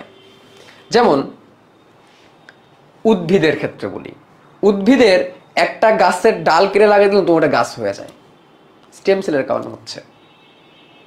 লিভার, আমাদের যে লিভার কারোর যদি লিভারে সার্জারি হয়, লিভার যদি কেটে ফেলা হয়, লিভার আস্তে আস্তে রিজেনারেট করে, নিজে নিজে তৈরি হয়ে যায়, নিজে নিজে লিভার তৈরি হয়ে যাবে, বাকি জায়গাটুকু পূরণ হয়ে যাবে। আমাদের হাড় ভাঙলে জোড়া লাগে কিভাবে? আমাদের হাড় ভাঙলে জোড়া লাগে কিভাবে? সেলগুলো রিজেনারেট করে, নিজেরা নিজেরা তৈরি হয়। প্রতিদিন কত কত লোহিত রক্তকণিকা তৈরি হচ্ছে না অস্থি মজ্জা থেকে। অস্থি মজ্জা কি? হাড়ের ভিতরে, যে আমরা বলি না হাড়ের ক্যালসিয়াম। খাসির ঠ্যাঙের নিহারি খাইছো? নিহারি যে থাকে জেলির মতো থাকে, যে এটাকে বলে অস্থি মজ্জা। অস্থি মজ্জা দুই রকমের আছে, হলুদ আর লাল। তো লাল অস্থি মজ্জা থেকে প্রতি মুহূর্তে লোহিত রক্তকণিকা তৈরি হচ্ছে। এগুলো হচ্ছে স্টেম কোষ থেকে হচ্ছে। কোথেকে হচ্ছে? স্টেম কোষ। স্টেম কোষ হচ্ছে এমন এক প্রকৃতির কোষ যাদের কাজ হচ্ছে সারা জীবন বিভাজিত হওয়া, যারা সারাটা জীবন ধরে বিভাজিত হয়ে অন্যান্য কোষ তৈরি করে। আমরা সবাই জানি একটি মাত্র জাইগোট কোষ অসংখ্যবার বিভাজিত হয়ে শেষ পর্যন্ত একটি বিশাল দেহ তৈরি হয়েছে। আমরা কিন্তু প্রথমে একটা জাইগোট ছিলাম। ওই কোষ থেকে ভিন্ন ভিন্ন পথে হৃৎপিণ্ড, ফুসফুস, বৃক্ক, অন্ত্র, লিভার তৈরি হয়েছে। জাইগোট ও ভ্রূণের প্রাথমিক কোষগুলো 19 শতকে নাম দেওয়া হয় স্টেম কোষ। ওই যে ভ্রূণের যে কোষ, একটা ভ্রূণ, জাইগোট থেকে একটা ভ্রূণ যখন তৈরি হয়, ভ্রূণ থেকে কিছু কিছু কোষ হাত পা তৈরি করে, কিছু কিছু চোখ কান নাক গলা তৈরি করে, কিছু কিছু কোষ হার্ট তৈরি করে, কিছু কিছু কোষ কিডনি তৈরি করে। এই কোষগুলোই হচ্ছে স্টেম কোষ, যারা সব তৈরি করতে পারে, যারা যে কোনো কিছু তৈরি করতে পারে। এর অর্থ হলো পূর্ণাঙ্গ দেহের সকল টিস্যুই ওই ভ্রূণের ওই কোষগুলো থেকে তৈরি হয়েছিল। ওই প্রথম যে কোষটা ওইখান থেকে তৈরি হয়েছিল এবং সেইখান থেকে আস্তে আস্তে সকল কোষের সৃষ্টি। বুঝছো? এইখানে এইভাবে বলার পরে যদি না বুঝো তাহলে তো আমার যা কচু খেতে ফার্স্ট টাইম লাগবে। বুঝছো কিনা বলো? বলো। মানে এমন এক প্রকৃতির কোষ যারা পুরো দেহ তৈরি করে ফেলতে পারে। ঠিক আছে, এখন চিন্তা করো, তুমি যদি লিভারের স্টেম কোষ, একটা অন্যভাবে চিন্তা করো, একটা ব্যক্তি যার লিভার ড্যামেজ, যে ব্যক্তির লিভার ড্যামেজ হয়ে গেছে, লিভার ট্রান্সপারেন্ট করতে হবে, ট্রান্সপারেন্ট না ট্রান্সপ্ল্যান্ট করতে হবে, মানে নতুন লিভার লাগাইতে হবে। একটা ব্যক্তির লিভার ড্যামেজ হয়ে গেছে, তাকে নতুন লিভার লাগাইতে হবে। এখন তুমি লিভার তৈরির স্টেম কোষ পাইছো, লিভারের স্টেম কোষ তুমি পাইছো। এই লিভারের স্টেম কোষটাকে তুমি যদি কাচের পাত্রের মধ্যে উপযুক্ত পরিবেশ দিয়ে রাখতে পারো, সেখান থেকে যদি লিভার তৈরি হয়ে যেতে পারে, তাহলে ব্যাপারটা কেমন হবে? সায়েন্স ফিকশনের গল্প মনে হচ্ছে না? একটা জিনিস খেয়াল করবা, তোমরা কি জাফর ইকবাল স্যারের বই পড়ো? সায়েন্স ফিকশন মুভি দেখো, সাইফাই মুভি দেখো, সাইফাই মুভি। তোমাকে একটা ফিজিক্সের একটা সাইফাই মুভির নাম বলি, ফিজিক্সের ওটার নাম হচ্ছে ইন্টারস্টেলার। ইন্টারস্টেলার মুভি কে দেখছো? ইন্টারস্টেলার মুভিটা দেখো, যদি ওটা ফিজিক্সের বায়োলজির না, বাট ইন্টারস্টেলার মুভিটা আমি মনে করি সকল সায়েন্সের স্টুডেন্টের দেখা উচিত, ইন্টারস্টেলার। আচ্ছা, আরেকটা ডেডপুল কে দেখছো? ডেডপুল মার্ভেলের ডেডপুল কে দেখছো? ডেডপুল যে দেখছো সে বলতে পারবা তার শরীর কাটলে এখান থেকে আবার পুরো শরীর হয়ে যায়। তো তার পুরো শরীরটা স্টেম সেল, এখানে স্টেম সেল নিয়ে কিন্তু আলোচনা করে, পুরো শরীরটা স্টেম সেল হয়ে যায়। ঠিক আছে, হাইড্রা কে পড়ছো? হাইড্রা এরকম ইন্টারস্টিশিয়াল কোষ আছে যেটাকে স্টেম সেল বলে। হাইড্রাকে কেটে ফেলে নতুন হাইড্রা হয়ে যায়, হাইড্রার মাথা কেটে ফেলে নতুন মাথা গজায় যায়, এগুলো স্টেম সেলের কারণে হয়েছে। তাহলে ব্যাপারটা হচ্ছে এরকম যে একটা কোষকে তুমি যদি স্টেম সেলকে ঠিক মতো বৃদ্ধি করতে পারো, সেখান থেকে তুমি একটা অঙ্গ বানাই ফেলতে পারবা। আচ্ছা, মানুষের এখন খাবারের চাহিদা অনেক বেশি, জানো কি করা হচ্ছে? স্টেম সেল কালচার একটা প্রসেস যার নাম হচ্ছে stem cell culture. Stem cell কালচারের মাধ্যমে, স্টেম কোষ কালচার করার মাধ্যমে গবাদি পশুর মাংস আর্টিফিশিয়ালি তৈরি করা যাচ্ছে এবং এগুলো খাওয়াও যায়। কারণ ওই যে গবাদি পশুর মাংস তৈরির জন্য যে স্টেম সেলগুলো আছে, এইগুলাকে উপযুক্ত পরিবেশে বৃদ্ধি করা হচ্ছে কাচের পাত্রের মধ্যে প্রসেস করে, সেখান থেকে মাংস তৈরি হচ্ছে। ঠিক আছে, stem cell processing, stem cell culture বলে এটাকে। বুঝতে পারতেছো যে স্টেম সেল কি জিনিস? না হার্মফুল না, হার্মফুল হলে তো মানুষের খাওয়াইতো না, তাই না? আচ্ছা দেখি, স্টেম সেলের দুটি গুণের বা বৈশিষ্ট্যের কারণে গবেষক মাথা ঘামান। কি? বারবার অসংখ্যবার বিভাজিত হতে পারার ক্ষমতা। এর ফলে দেহের কোনো হারানো বা ক্ষতিগ্রস্ত কোষ পুনঃপবিত্রিত হতে পারে। যেমন ধরো লিভার, যেসব লিভারের সার্জারি হয়, অনেক সময় লিভার ইনফেকশন হয়, তখন লিভার কেটে ফেলতে হয় অর্ধেক, বা লিভার আবার রিজেনারেট করে, নতুন করে তৈরি, কারণ লিভারের স্টেম সেলের পরিমাণ অনেক বেশি। স্টেম কোষগুলো পুরোপুরি পার্থক্যমণ্ডিত নয়, এরা বিভিন্ন পথে পার্থক্যমণ্ডিত হয়ে বিভিন্ন প্রকার সেল বা টিস্যুতে পরিণত হতে পারে। কথাটা মানে কি? মানে স্টেম সেলগুলো বেসিক্যালি বিভিন্ন, অত বেশি টাইপ নেই স্টেম সেলের। যেমন ধরো আমার হাতের কোষ একরকম, চোখের কোষ একরকম, মাথার কোষ একরকম, লিভারের কোষ একরকম, কিডনির কোষ একরকম, বাট স্টেম সেলগুলো মোটামুটি সবগুলো দেখতে একই রকমই। তারা যাত্রাপথে বিভিন্ন রাস্তায় যে বিভিন্ন অঙ্গ তৈরি করে, বাট তারা প্রাথমিকভাবে দেখতে এক। তার মানে একটা স্টেম সেল পাইলে ওখান থেকে বিভিন্ন অঙ্গ তুমি বানাইতে পারবা। উদ্ভিদের স্টেম সেল হচ্ছে টটিপোটেন্ট স্টেম সেল। উদ্ভিদের স্টেম সেলটার নাম আমি তোমাদের বলি, টটিপোটেন্ট স্টেম সেল। ওই একটা স্টেম সেল থেকে পুরো উদ্ভিদের যে কোনো কোষ তৈরি হতে পারে, ডাল পাতা মূল যা আছে সব তৈরি হতে পারে একটা স্টেম সেল থেকে। মানে স্টেম সেলগুলা পার্থক্যযুক্ত না, একটা স্টেম সেলের সাথে একটা স্টেম সেলের তেমন কোনো পার্থক্য নাই। এরা যাত্রাপথে প্রয়োজন অনুসারে বিভিন্ন রূপ লাভ করে, বিভিন্ন রকমের জিনিস তৈরি করে। ঠিক আছে, টটিপোটেন্ট স্টেম সেল লেখা লাগবে না বাবা, এটা দরকার নেই, অতিরিক্ত জিনিস দরকার নেই। আরো কিছু কথা আছে।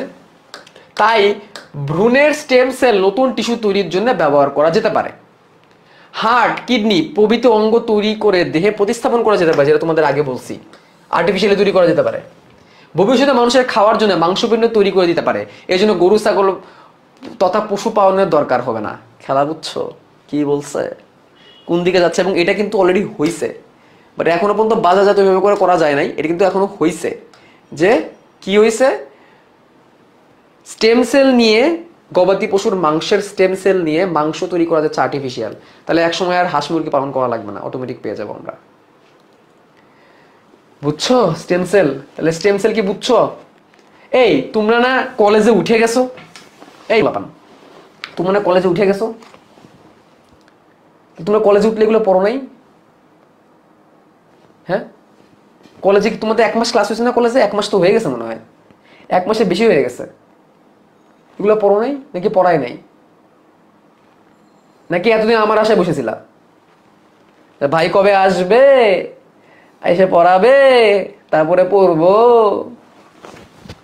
আচ্ছা, বোন ম্যারো, স্কিন, লিভার প্রভৃতি অঙ্গে কিছু স্টেম সেল থাকে যাদের রিজেনারেশন বা রিপেয়ার প্রচুর শক্তি সম্ভাবনা, এটা একটু ভালো করে দাগাও। বোন ম্যারো, অস্থিমজ্জা, স্কিন, লিভার, এদের রিজেনারেশন ক্ষমতা অনেক। রিজেনারেশন মানে কি? স্টেম সেলের পাওয়ার অনেক অনেক বেশি পরিমাণে তৈরি হতে, যেমন স্কিন সেল প্রতিদিন ড্যামেজ হইতেছে, প্রতিদিন তৈরি হইতেছে। বোন ম্যারো থেকে প্রতিদিন লোহিত রক্তকণিকা তৈরি হচ্ছে। আর লিভারের কথা তো বলছি। তবে ব্রেন, কিডনি, হার্ট, অঙ্গের স্টেম সেল খুব কম পরিমাণ রিপেয়ার হতে পারে, এদের স্পিড খুবই স্লো। এদের মধ্যে স্টেম সেল নাই বলে চলে, বিষয়ে ব্রেনে তো স্টেম সেল নাই, তাতে একজন ব্রেন কালচার করে একজনের ব্রেন বানায় ফেলা যেত। এটা একটু ভালো করে দাগাও। ওকে, এরপরে কিছু সংখ্যা টঙ্কা দেওয়া আছে। 1 সেন্টিমিটার মানে কত মাইক্রন, 1 মিলিমিটার মানে কত সেন্টিমিটার, এগুলো তোমরা ফিজিক্সে অথবা ম্যাথে পড়ে নিবা, এগুলো দরকার নেই। এখন কিছু গুরুত্বপূর্ণ এমসিকিউ আছে ভাই, এই জায়গা থেকে তোমার মেডিকেল অ্যাডমিশন টেস্টে এমসিকিউ আসে, প্রায় আসে এই জায়গাটা, এবং এই জায়গাটা আমি 5 স্টার দিয়ে দিচ্ছি। এই জায়গাটায় কয়টা এমসিকিউ আছে, এগুলো পড়তেই হবে। সবচেয়ে ছোট কোষ মাইকোপ্লাজমা, সব থেকে ছোট কোষ। এর আরেক নাম পিপিএলও, প্লুরো নিউমোনিয়া লাইক অর্গানিজম। প্লুরো মানে ফুসফুসের পর্দা, নিউমোনিয়া একটা ব্যাকটেরিয়ার নাম, মানে এই পিপিএলও বা মাইকোপ্লাজমাটা দেখতে নিউমোনিয়ার ব্যাকটেরিয়ার মতো, বাট অনেক ছোট। পৃথিবীর সব থেকে ছোট কোষ এটা। সব থেকে বড় কোষ হচ্ছে উটপাখির ডিম, পড়ে ফেলছি আমরা। সব থেকে বড় উদ্ভিদ কোষ হলো অ্যাসিটাবুলারিয়া নামক শৈবাল, যার দৈর্ঘ্য 5 থেকে 10 সেন্টিমিটার, মানে একটা শৈবাল এত বড় একটা কোষ, অ্যাসিটাবুলারিয়া। উদ্ভিদের মধ্যে র্যামি উদ্ভিদ নামের গাছের তন্তু, যার দৈর্ঘ্য 55 সেন্টিমিটার, মানে একটা গাছের তন্তু সুতা 55 সেন্টিমিটার লম্বা এবং পুরোটা একটা কোষ। মানুষের মটর নিউরন হচ্ছে সব থেকে বড় দীর্ঘ কোষ, 1.3 সেন্টিমিটার লম্বা, যেটা স্পাইনাল কর্ডের গোড়া থেকে বৃদ্ধাঙ্গুলি পর্যন্ত বিস্তৃত। ঠিক আছে, একটি কোষের আয়তন 10 মাইক্রোমিটার হয়, ওজন 1 ন্যানোগ্রাম, ওজন দরকার নাই। এই লাইনগুলো দাগাও। এর মধ্যে আমি বলে রাখি, বোহেমেরিয়া নিভিয়া একটা গাছ, এই গাছের নাম হচ্ছে র্যামি গাছ, তার একটা তন্তুর দৈর্ঘ্য 55 সেন্টিমিটার, দাগায় রাখো। তারপরে অ্যাসিটাবুলারিয়া নামক শৈবালের দৈর্ঘ্য 5 থেকে 10 সেন্টিমিটার, এটা হচ্ছে এককোষী একটা সর্বাপেক্ষা বড় উদ্ভিদ। উটপাখির ডিম, মাইকোপ্লাজমা, এইটা একটু পড়তে হবে, এই জিনিসগুলো একটু পড়তে হবে। ওকে, ডান। এটা আদর্শ উদ্ভিদ কোষের গঠন। এটা উদ্ভিদ কোষে কি কি থাকে? 4টা জিনিস থাকে উদ্ভিদ কোষে। নর্মালি একটা কোষ ঝিলি থাকবে, সাইটোপ্লাজম থাকবে, আর নিউক্লিয়াস থাকবে। নিউক্লিয়াস বলতে ডিএনএ আর আরএনএ বেসিক্যালি। বাট উদ্ভিদ কোষে একটা জিনিস এক্সট্রা থাকবে, সেটা কি? তাকে এক্সট্রা ভাবে বোনাস কি দেওয়া হয়? কোষ প্রাচীর। এটা না থাকলে উদ্ভিদ কোষে বলাই যাবে না। তো নর্মালি একটা কোষে 4টা উপাদান, কোষ ঝিল্লি, সাইটোপ্লাজম এবং ডিএনএ অথবা আরএনএ বা নিউক্লিয়াস। বাট এর মধ্যে এক্সট্রা ভাবে আমি কি পাচ্ছি? কোষ প্রাচীর পাচ্ছি। বোন ম্যারো কি? বোন ম্যারো মানে হচ্ছে অস্থিমজ্জা। আচ্ছা, একটা উদ্ভিদ কোষের গঠন বাবা, এটা কি তোমরা আঁকতে পারবা না? পারবা? আমি দেখাবো, সমস্যা নাই, বাট তোমরা আগে নিজেরাই করো। আচ্ছা, তাহলে তোমাদের একটা হোমওয়ার্ক দিই। হোমওয়ার্কটা হচ্ছে উদ্ভিদ কোষের গঠন, এটা তোমাদের হোমওয়ার্ক। এখনো তোমাদের যেহেতু ডিসকাশন গ্রুপ তৈরি হয় নাই, হয়ে যাবে। তোমরা এই হোমওয়ার্কটা করে উপরে ব্যাচের নাম অথবা শুভ্র ভাইয়ের নাম লিখে এএসজি গ্রুপের মধ্যে সাবমিট করবা। এএসজি গ্রুপে সাবমিট করবা, এএসজি অপার স্টুডেন্ট গ্রুপ, এই গ্রুপে সাবমিট করবা, অ্যাপ্রুভাল দিয়ে দিব। এটা তোমাদের হোমওয়ার্ক। এই চিত্রটা আঁকাবা, এটা তোমাদের হোমওয়ার্ক।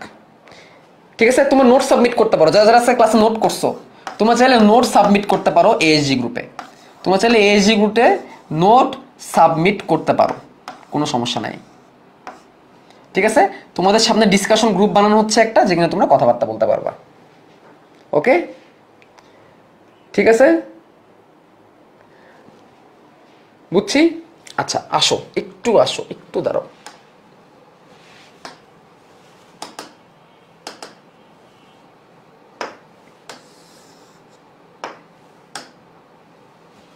আচ্ছা, বলো জীববিজ্ঞানী রবার্ট হুক কেন বিখ্যাত?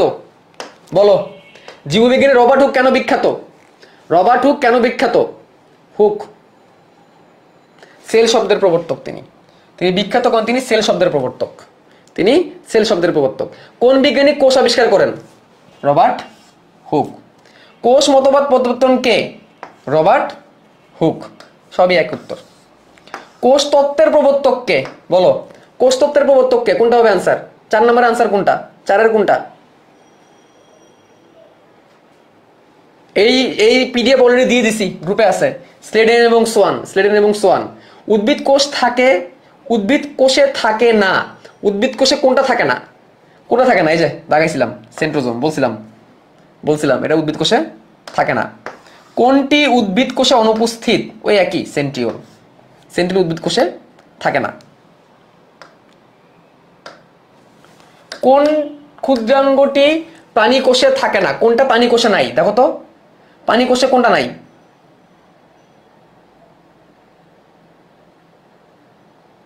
প্রাণী কোষে থাকে না। বানানে একটু ভুল আছে, মাইটোকন্ড্রিয়া বানানে ভুল আছে। আন্তঃপ্লাজমীয় জালিকা মানে এন্ডোপ্লাজমিক জালিকা, রাইবোজোম, সেন্ট্রিওল সবগুলোতে থাকে। প্রাণী কোষে কোনটা থাকে না? এটা উত্তরে ভুল আছে। এটা হচ্ছে প্লাস্টিড। মাইটোকন্ড্রিয়া কেটে প্লাস্টিড লেখো, তাহলে আনসার হবে। ঠিক আছে। কোনটি প্রাণী কোষের বেলায় প্রযোজ্য নয়? প্রাণী কোষের বেলায় কোনটি প্রযোজ্য নয়? প্রাণী কোষে প্রযোজ্য নয় মানে প্রাণী কোষে কোনটা হবে না? প্লাস্টিড থাকে না, ট্রু। কোষে স্টার্চ নাই, ঠিক। গ্লাইকোজেন আছে, স্টার্চ নাই। রাইবোজোম আছে, এটাও ট্রু। কোন কোষে এই সালোক সংশ্লেষণ হতে পারে প্রাণী কোষে? এটা প্রাণী কোষের বেলায় প্রযোজ্য না। কোন প্রাণী কোষে প্লাস্টিড? তোমরা নিজেরা পারবা। বিশ্বের সবচেয়ে ক্ষুদ্র কোষ কোনটি বলো? বিশ্বের সবথেকে ক্ষুদ্র কোষ কি? একটু আগে পড়েছি, মাইকোপ্লাজমা। মানবদের দীর্ঘতম কোষ কোনটা? নিউরন। আচ্ছা, তারপরে আসি। সবগুলো সলভ করাবো না, কয়েকটা পড়াবো, এটা তোমরা নিজেরা করবা। আচ্ছা, এখানে একটু কয়েকটা করি আমরা। নিচের কোন জীবে আদি কোষ থাকে? কোনটা আদিকোষী জীব বলো? কোনটা আদিকোষী? অবশ্যই ব্যাকটেরিয়া। দেহের কোন গঠন বা একক কোন নির্দিষ্ট কাজ সম্পন্ন করলে তাকে বলে কি? দেহের কোন গঠন বা একক কোন নির্দিষ্ট কাজ সম্পাদন করলে তাকে কি বলে? তাকে কোষ বলে, অবশ্যই। নিম্নে কোন উক্তিটি ইউক্যারিওট নিউক্লিয়াসের বেলায় প্রযোজ্য নয়? ইউক্যারিওট মানে প্রকৃত কোষের বেলায় কোনটা প্রযোজ্য নয়? কোষের সকল প্রকার কার্য নিয়ন্ত্রণ করে, একাধিক ক্রোমোজোম থাকে, ইহা কোষস্থ সাইটোপ্লাজমে অবস্থিত একটি বিশেষ অংশ, ইহা ঝিল্লি দ্বারা আবৃত। ইউক্যারিওটিক। কোষের সকল প্রকার কার্য নিয়ন্ত্রণ করে, নিউক্লিয়াস কার্য নিয়ন্ত্রণ করে, ঠিক আছে। একাধিক ক্রোমোজোম থেকে, ঠিক আছে। কোষস্থ সাইটোপ্লাজমে অবস্থিত একটি বিশেষ অংশ, ঠিক আছে। ঝিল্লি দ্বারা আবৃত, ইহা ঝিল্লি দ্বারা আবৃত। নিউক্লিয়াসের বেলায় প্রযোজ্য নয়। ইহা কোষস্থ সাইটোপ্লাজমে অবস্থিত একটি বিশেষ অংশ, এটাও সত্য, সাইটোপ্লাজমে থাকে। কোষের সকল প্রকার কার্য নিয়ন্ত্রণ করে, ঠিক আছে। একাধিক ক্রোমোজোম থাকে, এটাও ঠিক আছে। ইহা ঝিল্লি, এটা হচ্ছে ব্ল্যাঙ্ক আনসার। এটা হচ্ছে বেসিক্যালি মেডিকেলের প্রশ্ন ছিল এবং এটা ব্ল্যাঙ্ক আনসার, কোনটাই নেই, সবগুলাই হবে ব্ল্যাঙ্ক আনসার, থাকতেই পারে। কোনটি আদি কোষের বৈশিষ্ট্য নয়? সুনির্দিষ্ট নিউক্লিয়াস নেই, ঠিক আছে। মাইটোসিস প্রক্রিয়ায় কোষ বিভাজন হয়, এটা মাইটোসিস হতে পারে না। আদি কোষে মাইটোসিস হতে পারে না। সুপার কিংডম ইউক্যারিওটের বৈশিষ্ট্য কোনটি? মানে প্রকৃত কোষের বৈশিষ্ট্য কোনটি? নিউক্লিয়াস ও নিউক্লিয়ার মেমব্রেন আছে, হ্যাঁ। রাইবোজোম বড়, মুক্ত, আবরণীযুক্ত, ঠিক আছে। কোষ বিভাজন প্রক্রিয়া মাইটোসিস, এটাও ঠিক আছে। অপেরন আছে, অপেরনটা আদি কোষের বৈশিষ্ট্য, এটা তোমাদের পড়তে না করছি যদিও। অপেরনটা আদি কোষের বৈশিষ্ট্য, অপেরনটা আদি কোষে থাকে। এটা কি আমরা পরে বলবো, বলছিলাম না পরে পড়বো। প্রোক্যারিওটিক কোষের সাইটোপ্লাজমে থাকে রাইবোজোম। প্রোক্যারিওটিক কোষে শুধুমাত্র রাইবোজোম থাকে, বাকি কিছু থাকে না। আচ্ছা, এগুলো তোমাদের বাড়ি কাজ দিয়ে দিলাম, পারবা তোমরা নিজেরা। লাস্টের একটা আমি কয়ে দিই, তোমাদের কিন্তু এটা দিয়ে দেওয়া হয়েছে অলরেডি,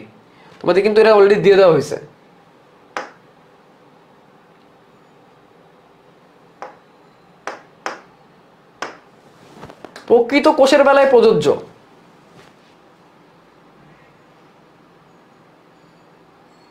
সুগঠিত ও প্রকৃত কোষের বেলায় প্রযোজ্য কোনটা? প্রকৃত কোষের বেলায় ঠিক আছে,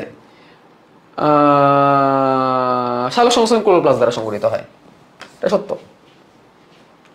প্রোক্যারিওটিক উদ্ভিদের বৈশিষ্ট্য কোনটি? রাইবোজোম ছাড়া অন্য কোনো আবরণী বৈশিষ্ট্য নাই, এটা ভুল। এটা ঠিক আছে, এটা বৈশিষ্ট্য। সালোক সংশ্লেষণ সুগঠিত প্লাস্টিড নাই, এটাও সত্য। সুনির্দিষ্ট নিউক্লিয়াস আছে না, প্রশ্নই আসে না, নিউক্লিয়াস থাকতেই পারে না। নিচের কোনটি প্রোক্যারিওটিক কোষ? মাইকোপ্লাজমা। নিউক্লিয়াসের গঠনের উপর ভিত্তি করে শ্রেণীকৃত কোষগুলো নাম কি, এর নাম কি হবে? একটু একটু কিছু কিছু জায়গায় টাইপিং মিস্টেক আছে, বুঝছো? কিছু কিছু জায়গায় টাইপিং মিস্টেক আছে। বলছে নিউক্লিয়াসের গঠনের উপর ভিত্তি করে আদিকেন্দ্রিক এবং প্রকৃতকেন্দ্রিক। অবশ্যই এটা হচ্ছে কাজের ভিত্তিতে, দেহকোষ জনন কোষ হচ্ছে কাজের ভিত্তিতে, ভ্রূণ কোষ জনন কোষ এটা তো নাই, পানি কোষ উদ্ভিদ কোষ হচ্ছে উদ্ভিদ ও পানির ভিত্তিতে। কোষের নাম কোন কে করে পারবো? কোনটি ইউক্যারিওটিক কোষে প্লাজমিড পাওয়া যায়, কোন ইউক্যারিওটিক কোষে প্লাজমিড পাওয়া যায়? ব্যাকটেরিয়ায়। আচ্ছা প্লাজমিড জিনিসটা কি একটু বলে দিই, এটা অবশ্য তোমরা আর কয়েকদিন পরে জানতে পারতা। প্লাজমিড হচ্ছে, মনে আছে বৃত্তাকার ডিএনএ, প্লাজমিড হচ্ছে বৃত্তাকার ডিএনএ। বলছিলাম আদিকোষ পড়ানোর সময় আদিকোষের ডিএনএটা বৃত্তাকার হয়, বলছিলাম কথাটা। আদিকোষে নিউক্লিয়াস থাকে না, ডিএনএ থাকে, ডিএনএটা বৃত্তাকার হয়, এটা কি বলছিলাম? হ্যাঁ এটাই সেটা, বৃত্তাকার ডিএনএ হচ্ছে প্লাজমিড, প্লাজমিড বৃত্তাকার ডিএনএ। তাহলে পারবা মনে হয় গেছে, আর আগাইলাম না। এই স্লাইডটা অলরেডি দেওয়া আছে, এই স্লাইডটা অলরেডি দেওয়া আছে, এই পিডিএফটা অলরেডি দেওয়া আছে তোমাদের ইয়েতে, এই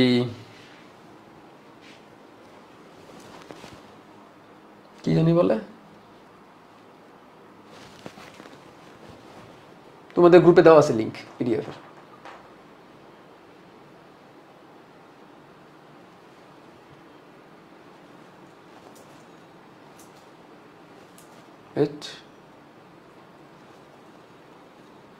কি রে ভাই, হ্যাং মেরেছে আমার ল্যাপটপ, হ্যাং মেরেছে। দেখ পড়ানো শেষ আজকে। এখন আমি জাস্ট 10 মিনিট সবার গপ্প শুনবো, বেশিক্ষণ না, 10 মিনিট সবার গপ্প শুনবো। ল্যাপটপ হ্যাং মেরেছে। একজন করে বলো। শুনতে পাচ্ছি? হ্যাঁ পাচ্ছি। টাইম এটাই, টাইম প্রথমে জানাই দিছি, ক্লাসের শুরুতে বলে দিছি। ক্লাস কেমন লাগলো সবাই এটাকে বলো কমেন্টে।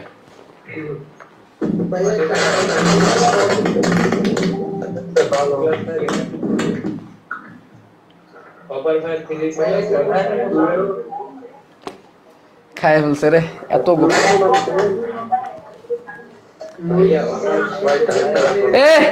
এত কথা বললে কিন্তু আমি কারোটাই শুনতে পাবো না।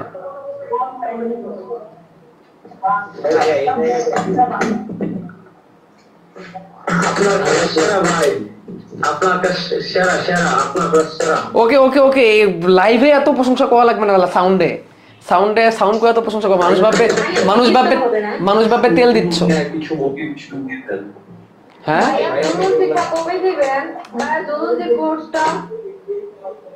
এই কোর্সের ক্লাস কয়টা? 22টা না 21টা না? 10টা শেষ হোক তারপরে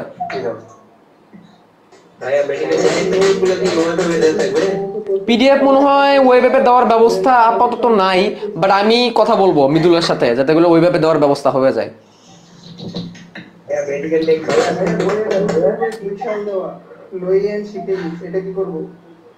কি লোই শিখে বিস?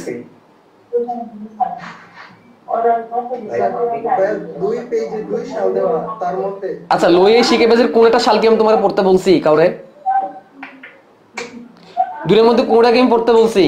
আমি বলা ব্যতীত কোন সাল কোন সংখ্যা মুখস্থ করবে না, যদি করো তাহলে মেডিকেল চান্স পাবা না, একদম নগদে বলে দিলাম।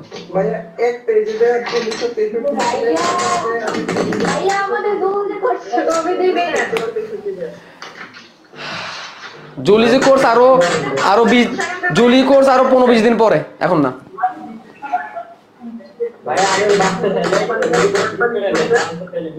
আচ্ছা ভাই চিত্র স্পাইনাল কর্ড সুষুম্না কাণ্ড।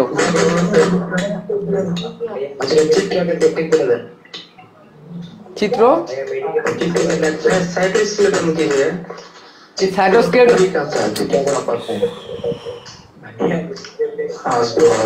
যে যে চিত্র লাগবে আমি আঁকাই দিব।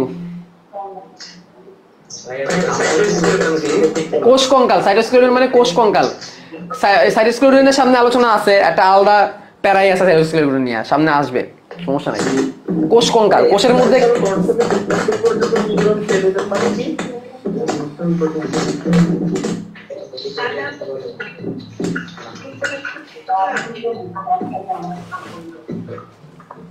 ভাইয়া আমরা পিডিএফটা পাবো?